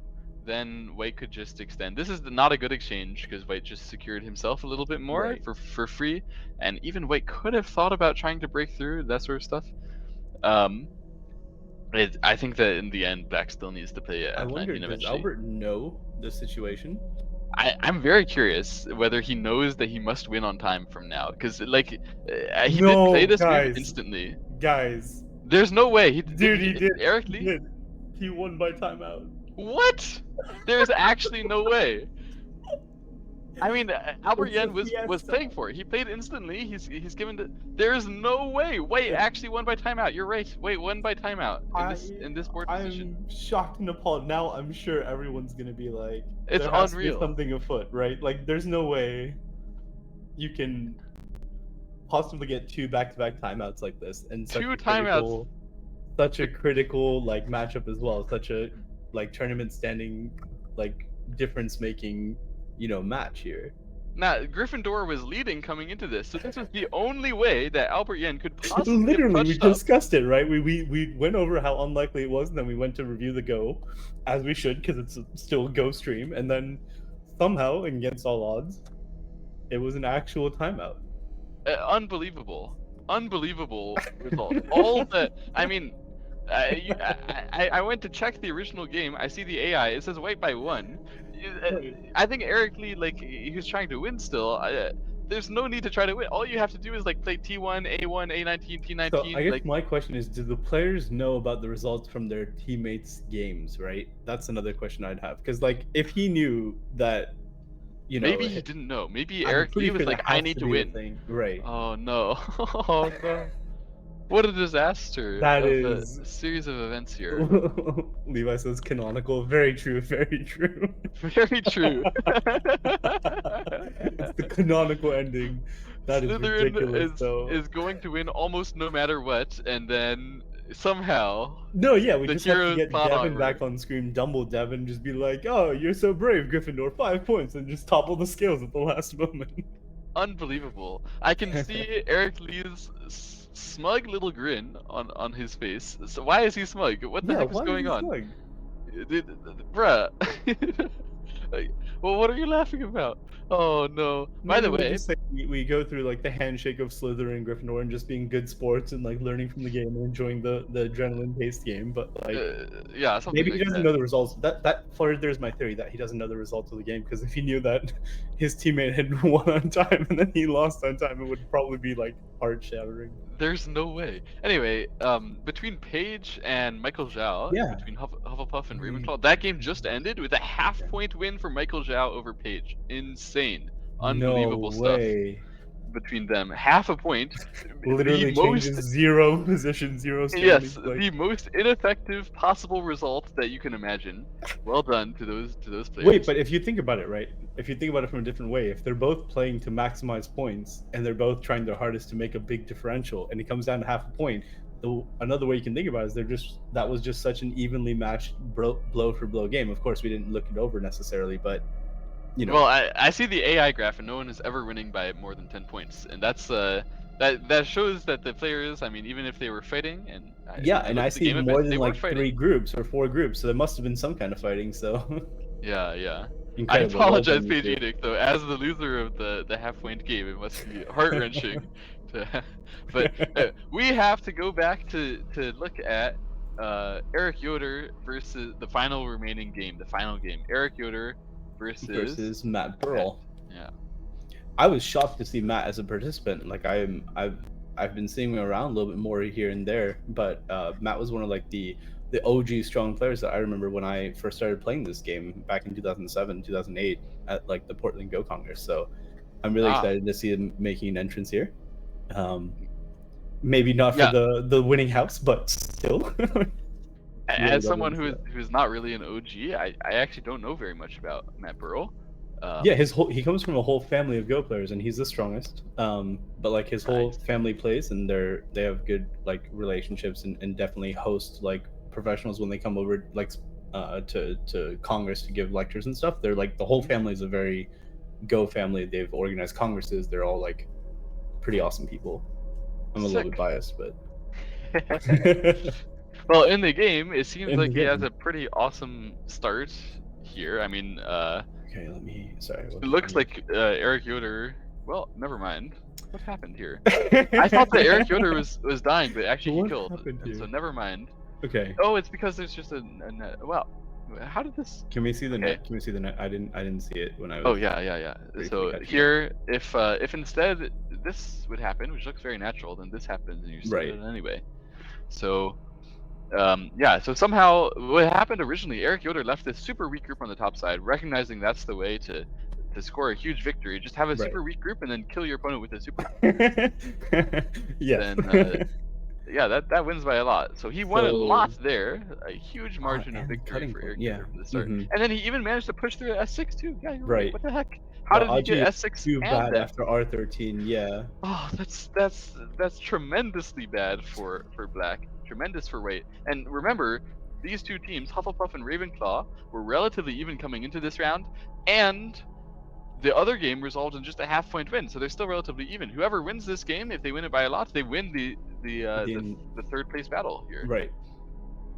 Let's go Ravenclaw. Let's go. Come on, Red. Don't die again. Please just sacrifice. Good. Great sacrifice. Nicely done. So I'm a Oh, betting look at man. this. I would have been betting for like another timeout, but despite how low the odds are, but we already know this game went to the counting phase. So the current point standings between Gryffindor and Slytherin, I believe, is something like 1,160 points for Gryffindor and 1,150 points for Slytherin. It's something like that. But all I know is that Gryffindor finally won by just a very, very small margin in the end. Utterly insane games. I can't believe that the two dominant teams both timed out against each other.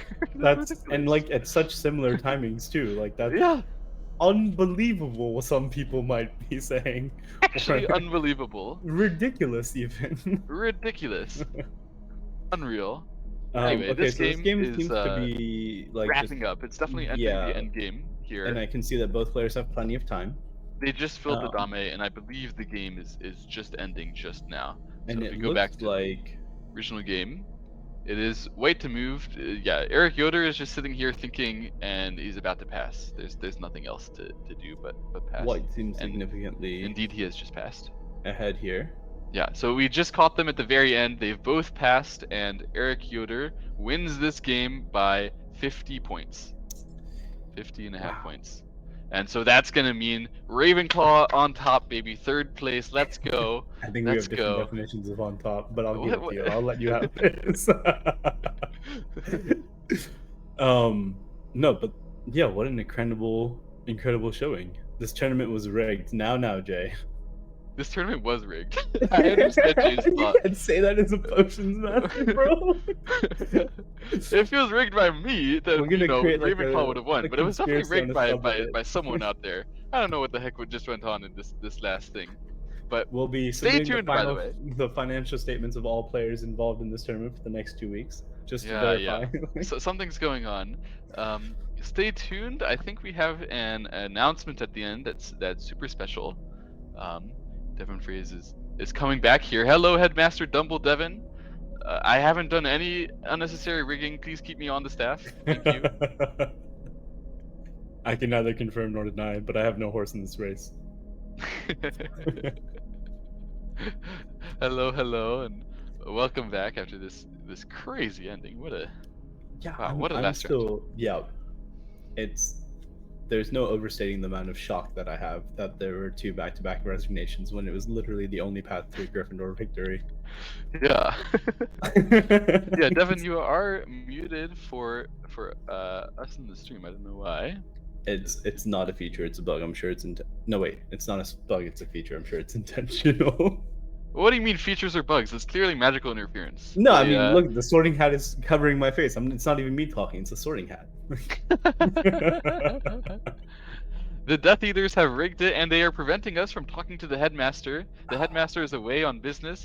He's trying to flew in. It's too hard to connect. flew powder, that brings back memories. Wow, because everyone knows you can't apparate it into the castle. So. Of course not. We're showing our hands. We're Harry Potter nerds. Yeah. I just want to say the dramatic lighting of Eric Yoder's, just in general setup it gives very like Dark Knight vibes, even though he's Ravenclaw and not Slytherin. I mean, this is a proper Ravenclaw. If the Ravenclaw has any light on while they're studying, they can't study. There's no way. That's why we're all huddled up in the library. The proper We're- Ravenclaw lighting. We all know there's no yeah, there's only candle lights or something. Yeah. Fair enough. Yeah. Exactly. Oh, we should have had some pumpkin juice to try. I'm very curious to try pumpkin juice. I've never had it. I've only heard of it from Harry Potter. I suspect Pumpkin it's bad. juice. Yeah, there's pumpkin juice in Harry Potter, right? We should have had Now it that you as a mention it, prize. I think you're right. Maybe we can figure out some pumpkin juice, maybe Hey. without alcohol. Hello, I could hear you that time, Hello, Devin. Headmaster. Hooray! Greetings. You know, it's funny. I tried everything, and it was just the obvious thing of turning my microphone on. Ah, so right. it's a daisy. Hard having a lot of mute options. Yes. Yeah, it is. Welcome so back, let's Headmaster. Yeah. transition over here. Thank you very much. Those are the final standings? Or perhaps just before that Ravenclaw game. Those are the finals. Just before this last game resolved. And yeah, let's stay away from that screen as an echo for me. But right, those are the final standings. So 1,204 for Gryffindor, 1,185 for Slytherin, 820 for Hufflepuff, and 825 for Ravenclaw. That being said, I have bad news. Grave news. oh no. The Dark Lord has risen. Voldemort is back, and we need a hero to defend ourselves. So stick around for the super secret round 4. We're going to have the players playing Voldemort, and we'll see who wins. So, Round 4. Voldemort. I definitely Super do secret not round serve 4. Voldemort, by the way. Not me. So I would never. No Be right Put back. on a mask. It's Nate. we'll lead you professors to guide the students and let them know what's going on. Guide's a strong word, but I can't wait to see what happens. All right. See you Oh soon. boy. See you.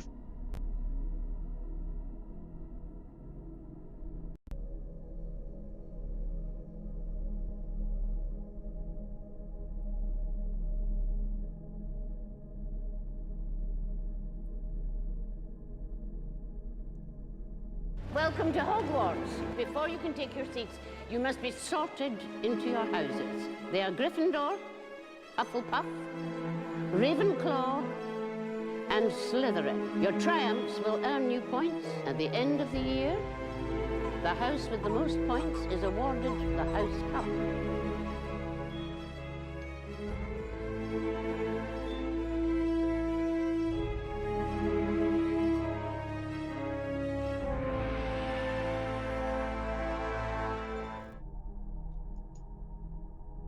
You're live. Hey. Hello, everybody. Voldemort is here. He is struck, and all of our players have risen up to meet Voldemort with no warning. Ridiculous. Voldemort does not warn you Super before on he brand. shows up. Voldemort simply is there and beats you. Now we are here to see whether How our the players heroes can will face up against us. prevail. I want to say a couple of things. It's maintaining the initial same 5-minute Fisher time for both sides. Of course, Voldemort being just the pompous dude he is, plays immediately, right? Looking down on every move. So it's really very much going to be a one-sided time struggle for our brave Hogwarts students. How this will affect the scores is that basically their resulting in Katago will be added to their individual house scores. Yes, and we see here our first match in broadcast is Tangjae. He has a very interesting strategy. He got white, so what does he do? Mirror go. Right away. What beats Voldemort but Voldemort himself, right? Neither can live without the other, or whatever As the Tangjae prophecy is was. Slytherin and incapable of love, it totally makes sense that the only thing he can do now is to only use Voldemort's power against him. I'm just kidding. Absolutely. Jay and I are So- friends. Yeah, here's that Mirror Go continuing. Now, the way the AI beats Mirror Go is it just keeps the fight going for a long time until there's a fight in the center, and then it plays something in the center that you can't mirror, and so that fight is increased. However, in this game, AI is not moving this fight to the center very fast at all. It keeps fighting on the side. So Jay's strategy is working out really well here.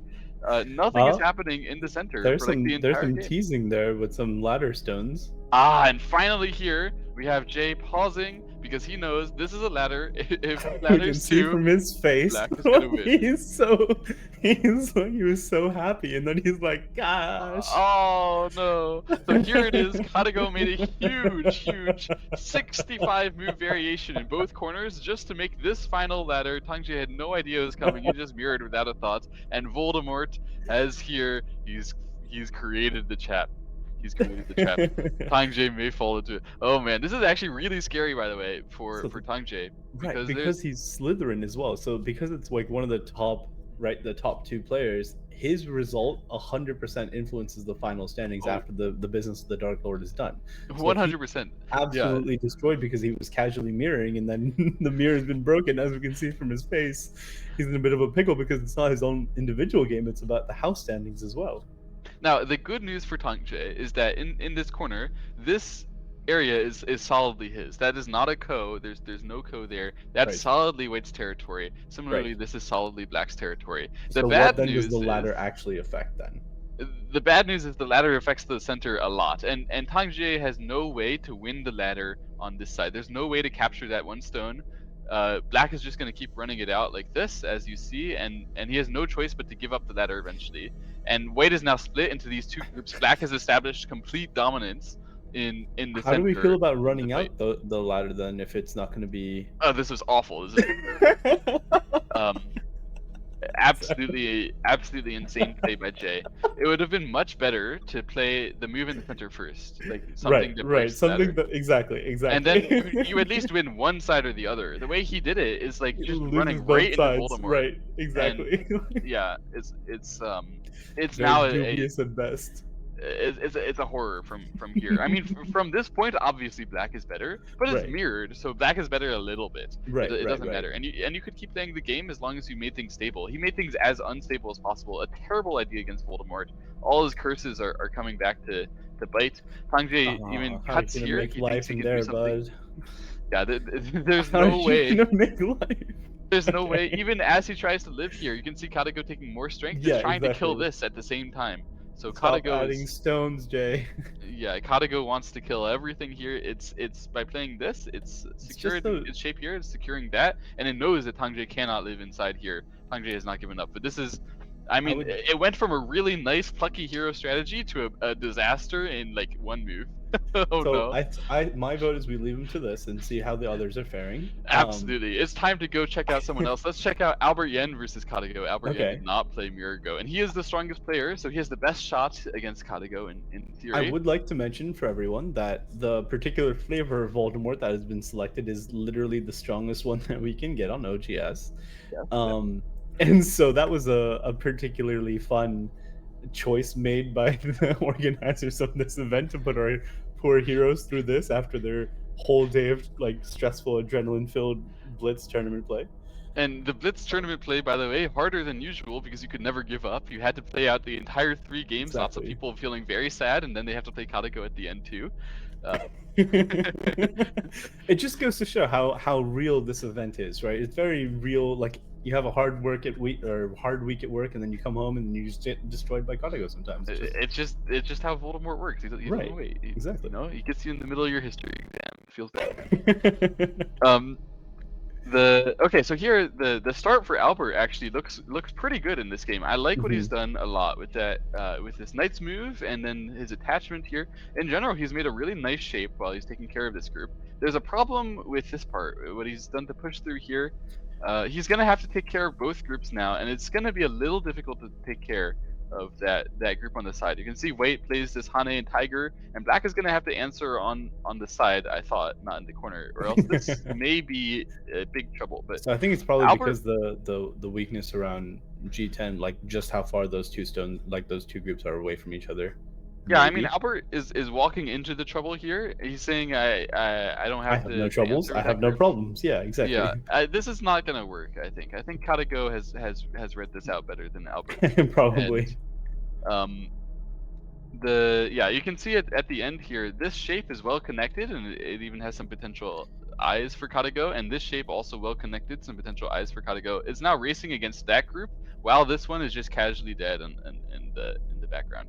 So that's not a good start to the fight for Albert. It was probably a bit too adventurous, too aggressive to do that stuff. You're sort of supposed to hunker down and chill, but yeah, Voldemort got the better of Albert that time, and the game continues. The good news is that Albert's group on the bottom side looking pretty healthy. This group managed to save mostly for good effect, and Katago had to go take care of its own group there, be a little bit patient. Finding on that its empty own. triangle though is like, yeah, it's obviously securing the kill on the left side, but it's not immediately obvious.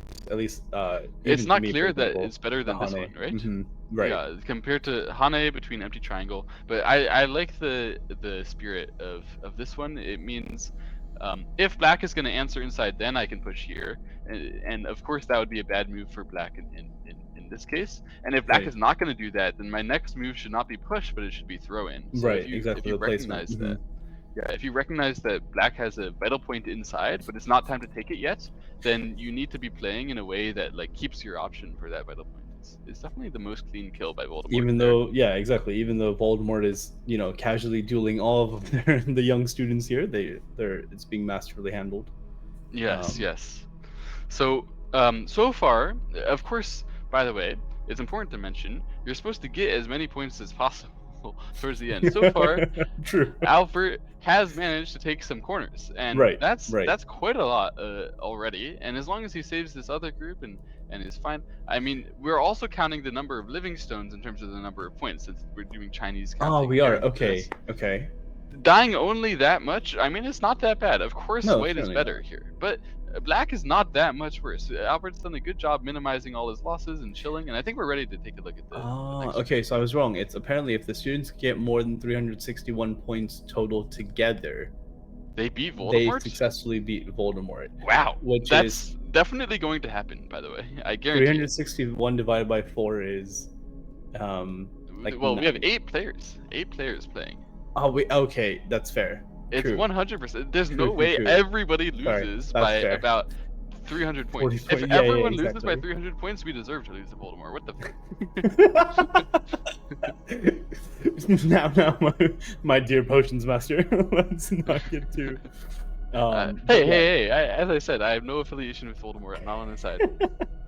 Yeah, I too totally have zero affiliation with Voldemort. Yeah.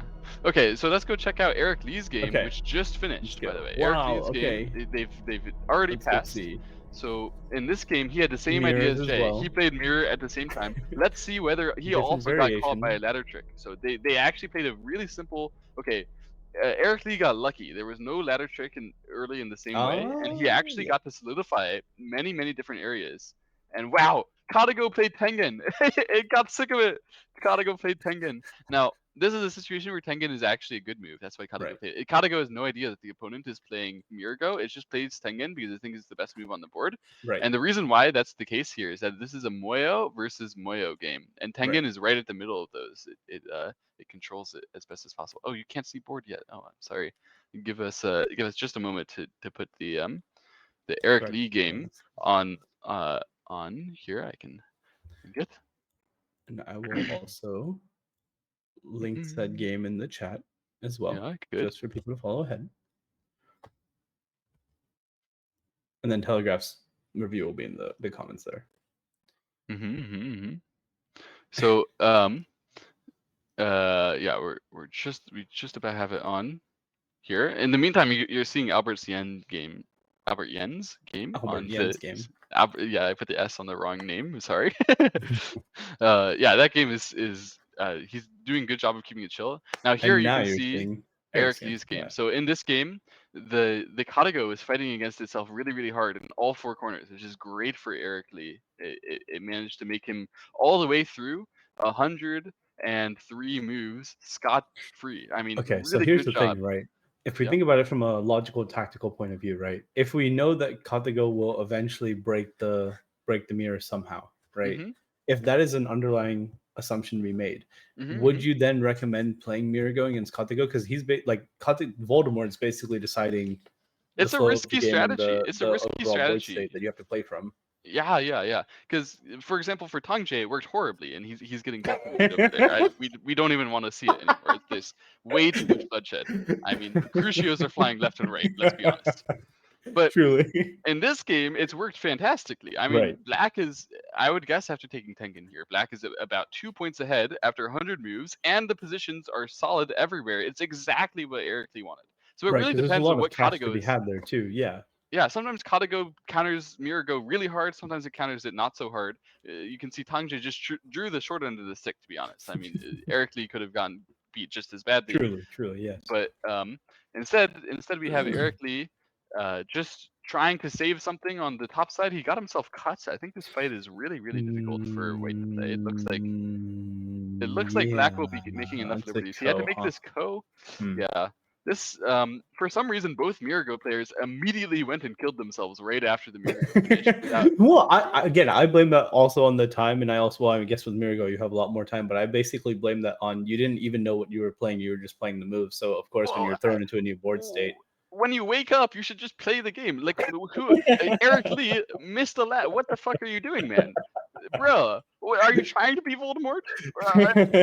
I mean, who's house is Eric Lee from again? I'm sorry. Is this a Slytherin? This seems Eric Lee. No wonder. In He fact, is clearly on Voldemort's side. This is intentional throwing. Hey, you can't make these kinds of allegations. We don't have any kind of proof. It's like saying Draco was working for Voldemort.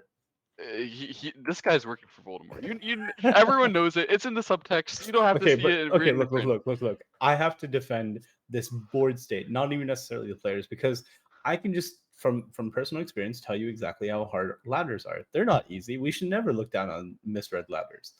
And that's it. That's all I have to say about it. Okay. As you say. Oh man. It's actual doomed. Doomed very like from this point here. I like when the Mirago breaks, you can do literally anything. You do not have to cut, throw a group here, die with it, let Black get the entire thing you've sent her for free. Like, this is the worst thing that you could ever do from this. If you just throw a random stone here, it's never gonna be that bad. Like, what the heck, man? Right. But even still, because Katago played the first 100 moves for him, even though he played like an idiot when he actually had to play for himself, then the result is not that bad here. I think what we're gonna see, he fights this ko on the bottom. He manages to capture that. Honestly, this end game that Eric Lee is playing, it doesn't look like he's lost that much to Katago in this end game. He finished the game with a really big territory over here. That's a lot of points. True. And overall, at the very end here, Katago only won by 79 points. Now, of course, all 79, I mean, maybe 77 of those 79 were thrown in the middle game for no reason. But whatever. We'll move on. 79 points, not that bad. Yeah, I mean, we don't care about how many points Katago won by, though, right? We care about how many points that Eric got for. Because everyone adds up the points to 361, then. I guess that's true. It'll I be forgot about that. Chinese rolls. Yep. I want to compare, by the way. Tang Jae lost by 129 points after his Mirago. Now, he got a harder start. Way harder start, but he also played the ladder out. But he also played the ladder out. Right. I have a feeling that both of these players have completely embarrassed the name of Mirago here, and that all the players who did not play Mirago are going to do better. I mean. So let's see who didn't play Mirago. I see Paige's game. Her game's also finished. Well, Michael Zhao did not play Mirago. I don't think. Did he play Mirago? Oh no, he did play Mirago. What? I feel like everyone has the same idea. Right. Everyone's just like, yeah, this hasn't been patched. Like, surely they will never know about this one trick we used to beat Katago. Well, Michael Zhao did the best job by far of the Miragoers that we've seen. He only lost by 18.5 points. We don't have to see he just played Mirago. It's boring. That's fair. Then let's see a game that Benkyo Baduk, did he play Mirago? Hold on. Wait, Benkyo Baduk did not play Mirago. Oh my god, it's the first player who did not play Mirago. Of course he's still playing because he's trying to figure stuff out. We can take a look at that game. Let me find the link for it. I've given it to you in our secret private chat of professors only. Professors only. I'm not in that chat. I'm just kidding. No, but actually, unironically, one moment. it's in the the place where we're sending in our images, Yes. Only professors, exactly. Yes, that exists. Paige lost by 84 without the mirror. Unfortunate for Paige. Still beat one of the mirror players. Good job. Michael Zhao only losing by about 20 points, by the way. Really nice. Good job. Good job for him. That's going to catch up his team. Michael Zhao playing for Ravenclaw a lot. So great job by Michael Zhao there. And I want to check out my other Ravenclaw player of Eric Yoder. How did his game go? He also played Mirror Go, it looks like. Everyone played Mirror Go. Everyone strong plays Mirror Go. I would play Mirror Go. Eric Yoder did not play Mirror Go. Never mind. It just looked vaguely symmetrical, but Eric Yoder did not play Mirror Go. So that's also a game that we could look at eventually. But Eric Yoder ended up losing by 166 points. So that is not good news for Ravenclaw. Oh dear. Goodness great. gracious. So let's go back and look at Benkyo's game. So Benkyo is the player who did not blitz against Kadigo the most. He just is trying to play properly. You can see he's playing a whole bunch of Jisekis. He's playing some forcing moves. Very detailed. I mean, I guess disciplined. Yeah. He's trying to reduce. Kadigo cuts it off, gives Benkyo some problem. Benkyo jumps back. Very, very reserved play. I think the jump back is clearly not the right meta point, but it also would never be that bad. So, and we don't care about giving a few points here. A couple of shape efficiency points. Who the hell cares? That's never going to be. You got to think of the bigger picture when fighting against the dark forces. Absolutely. And so Benkyo actually did a really nice job saving this group, running it to the side. I like the shape. Yeah, absolutely. Yeah, I mean, very thick, very strong, very disciplined. What White has done is clearly a victory for White, because White managed this huge area on the top side, but that's not a really big deal at all. And Benkyo is doing a nice job pushing that back down. It's still too big for the efficiency, but it's not a big deal at all. And Benkyo even blocking down on the side on the left, that took a lot of territory coming on in clutch here for Gryffindor. Yeah, you can see that the one player who took his time and did not play Mirror Go, clutching it up. Actually clutching it up. Really doing a great job against Kadigo here. Fantastic play. And yeah, we've caught up with the game here. Holy cow, do you see this crazy Tsuji that Kadigo just played? This is bonkers. Oh my god. No players F18. In the tournament could think to play F18. I don't think even Albert Yen, I don't think he spots this every time. The point is, if Black plays here, we're gonna peep, we're gonna push, we're gonna cut. Now, if Black plays here, how many liberties does each side have? 3 to 3. And White plays first. Right. So Black dies. If you play at 1, you just die to this push and cut. That is crazy. No one thinks that this Black will die with the 2 open liberties there, but it just dies because all the other liberties are filled, and White makes this big stick when it cuts. So Benkyo correctly recognizing, nice job White, good job, good endgame. I have to fall back, and he just takes his smaller endgame pill, loses a little bit. That is incredible endgame. Yeah, I mean, really, really cool. And that's gotta be Voldemort's highlight spell there. Number 1. Not the Avada Kedavra we expect, but the Avada Kedavra we deserve. Exactly. I'm gonna click the Kadigo score estimate. Ask it how well it thinks it's doing. It thinks Kadigo is winning by 22 points, which There's a conflict of interest there, but 22 points is like nothing. That's I mean, for playing the whole game against Kadigo yourself, great job. I would put that on my resume, to be honest with you. I only lost to Kadigo Micro on, with 5 minutes Fisher time by 22 points. That's like it's sick. It's awesome. Yeah. It's rigged, dude. It wants Gryffindor to win. It wants Gryffindor to win. Albert Yen was also doing well. Albert Yen, he just finished his game a moment ago. The 2 passes. Albert Yen also was not playing the Mirgo, as you remember, but he has managed to lose by about 78 points. So it seems like most of our players are losing by about 80 points this round. It just is really hard to control your mind when you're playing 5 seconds or 10 seconds a move against Kadigo. It's absolutely insane. Unfortunately for Albert here, he ended up dying with his entire top dragon. That'll do it. That's quite a big deal. Lost 30 points in the end. Makes sense. Tragic indeed. However, compared to the other players, 80 points is not that bad. So the two Slytherin players, Jeremiah Donnelly and Eric Lee, both played Mirago and both fell flat on their face right after So the bad. Mirago, Like losing by an average of 100 points. I'm not arguing that I could do any better, and I for sure would have also played Mirago, but it's like I can imagine how discombobulated they would be to be like, oh, we're 150 moves into this game, now I have to start thinking and actually making my own moves, and like, yeah, they all fell from that point.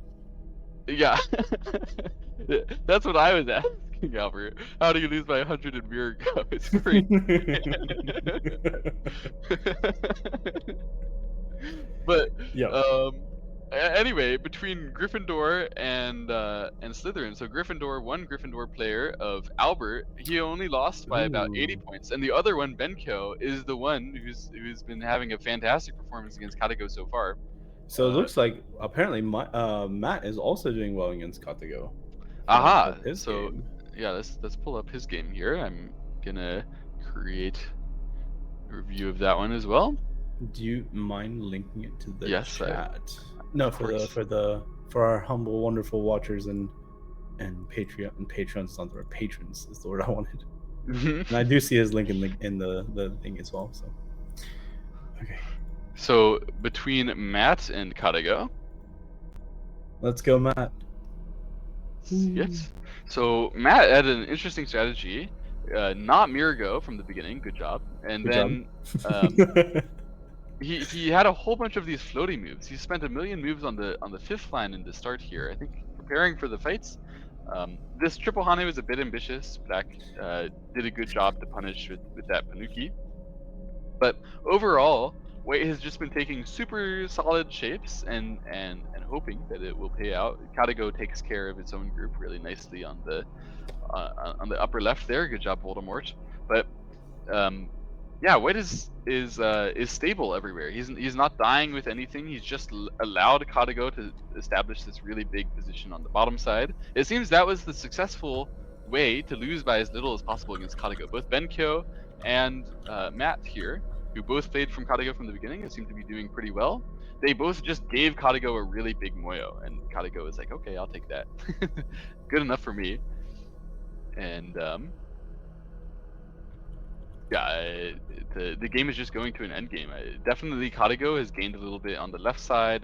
So the thing is with so similar to Benkyo, but like Matt's style has always been, and I know style may go out the window when it's like Fisher time control or playing against Katago, but his style has always been really calm and rational. So it makes sense that from what it looks like in the game, like Voldemort can use all the Tesuji and Sovaki to like settle his groups and everything, but at the end of the day, Matt wouldn't die and maybe of course has less points, a lot fewer points, but you know, all his groups are alive, which is not an easy feat. So Benko's game just finished, by the way, with a 26.5 point loss. Really, really nice for playing the whole game. Best in class so far. I believe actually Michael Zhao surpassed that. Really? Mirago, only losing by 18.5 points for wow. Michael Zhao. Really good performance. Good performance there. And Matt here, he's just finishing up. I'm gonna click the it looks like 30 points there. About 30 points for Matt loss. So not bad at all as well. And Matt's on team Hufflepuff. Yes, Matt is on team Hufflepuff, and along with Paige. Michael Zhao did indeed lose by less against Katago than the humans in all games except against Eric Lee. Very funny. But good job to all of our players for sure. The final point standings here, I believe, will favor Gryffindor. It seems like the absolute throw by Slytherin, both choosing to play Mirago and then dying huge after playing the Mirago. Even in their human games, the loss on time, Eric. Yeah, I mean, Slytherin had this one in the bag, and then they threw in the last round, and then they threw again, and oh my gosh, it's unfortunate end for Slytherin. However, as we knew from the plot armor, that this was always going to happen. This always happens when Slytherin plays and tries to beat Gryffindor. It never happens. It never works. Yeah, next time we should just not have Gryffindor in the tournament, and then see who wins of the three, right? Like right. There's no plot armor there. Yes. If Gryffindor has plot armor, then what does like Hufflepuff have? Like they have like the most kind of like, like least amount of presence apart from like Cedric Diggory and everything, so I have no idea, but don't know. yeah, between Ravenclaw and Hufflepuff, it's a tight end here. Hufflepuff featuring Matt Burrell and Paige the Master, and Matt Burrell's game has just ended. By the way, I can click the score estimator and see it says Black wins by 30-31. I guess we can go back to the show. 31.5 for Codigo. So good job by Matt Burrell there, only losing by and nice job 31.5. not timing out. 33 seconds on the clock, very admirable. Yeah, absolutely. So both Ravenclaw and Hufflepuff had a very good performance from Michael Zhao and Matt Burrell, and a moderate performance from Eric Yoder and Paige the Master. So probably Ravenclaw will squeak through in third place here. Hufflepuff just barely behind at fourth place. Slytherin having thrown tremendously somewhere in the middle at second place, and Gryffindor takes the W at first place. Well done to everybody. This is great. Truly. Absolute great fun, and you can see the standings there. Incredible tournament format. I can't imagine it's one thing to play like long games, right, where there's an hour and a half time control for each, but like playing blitz games and having so much on the line and so many memes to be had where you're trying to maximize your points, it can't be easy. So amazing showing from every student of these houses. Yes, very, very well done by everybody. Thank you all for playing, and thank you all for watching, dear viewers. Thanks for watching our secret final round defeating Voldemort. At the end of the day, I believe we lost by an average of like something like 60-70 points or so, easily enough to crush and destroy Voldemort, right? I mean, that was mean, we racked up like 150 points a game or so, something like that. Right. So clearly There's gonna no doubt in our take minds. down W. What do you think, Headmaster? Did the students do well? Ready to graduate? Yeah. Let's stop doubling my voice.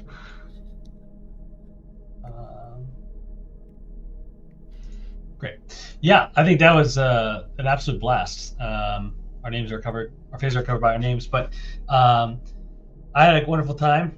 Players did too. They did. No one knew, by the way, about Voldemort. That was a top secret thing that happened for everybody. Well, for most everybody.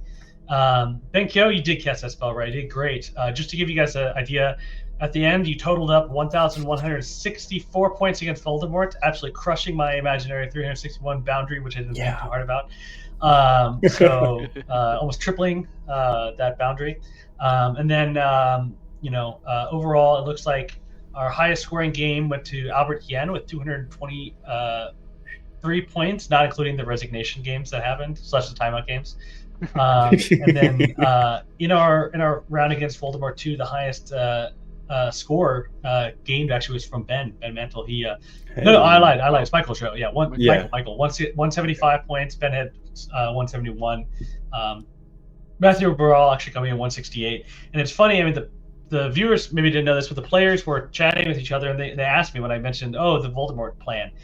They're like, oh, has OGS fixed the issue? And I'm like, I don't know what issue you're talking about. Like, I'm not sure if OGS has fixed the issue with Gotta and apparently they have. Speaking about specifically, yeah. Yeah, we saw all those double Mirago games happen. And, it was not clear that Mirago was the best strategy, it turns out. Yeah. Live and learn, I suppose, but that was good. Well, anyway, thanks you guys for tuning in. We're always, every, 2-ish months, we do fun themed tournaments. So we invited awesome players and we do fun, novel things. So appreciate everybody tuning in. So make sure you follow. Yeah. Thank you follow, all. like, subscribe. And really do follow Buddha Club. Buddha Club tomorrow we are going to be covering the AGHS Young Lions tournament. I'll be commentating that as well. So make sure to pop into that at 12 Eastern tomorrow. Yeah. Going from that'll be a lot of fun. 12 to 4 or so. And I look forward to seeing you guys all there. And next time, thank you, Devin Fraze, for organizing so much for this tournament. Thank you to Kara, Mrs. Clausius, for organizing so much as well, making a whole bunch of there was a lot of work that went into make this successful, and apart from the players, the organizers, and everything that went into it, started like in September. No joke. So big shout out. Yeah. Fantastic work, everybody. I think it was great fun, and I want to do this again sometimes. I want to have Hogwarts House Hustle too. Definitely. It's gonna be epic for sure. We'll do more of it, and give us. I'm always looking for feedback. So if people watch this and they want to send me a message somehow, find me out. Send me feedback. Usually, sometimes I'm more prepared and I have like a survey you can fill out, but this time I didn't. So glad you guys had fun. I definitely did, and if the players are listening to this, thank you guys a lot for participating as well, and thanks to Trevor for Nate to Nate for hosting this all 4 rounds. I mean, it's a lot of work. So, all right, bye guys. Thanks to Satya. Yeah. Thanks to Satya too. Thanks everyone.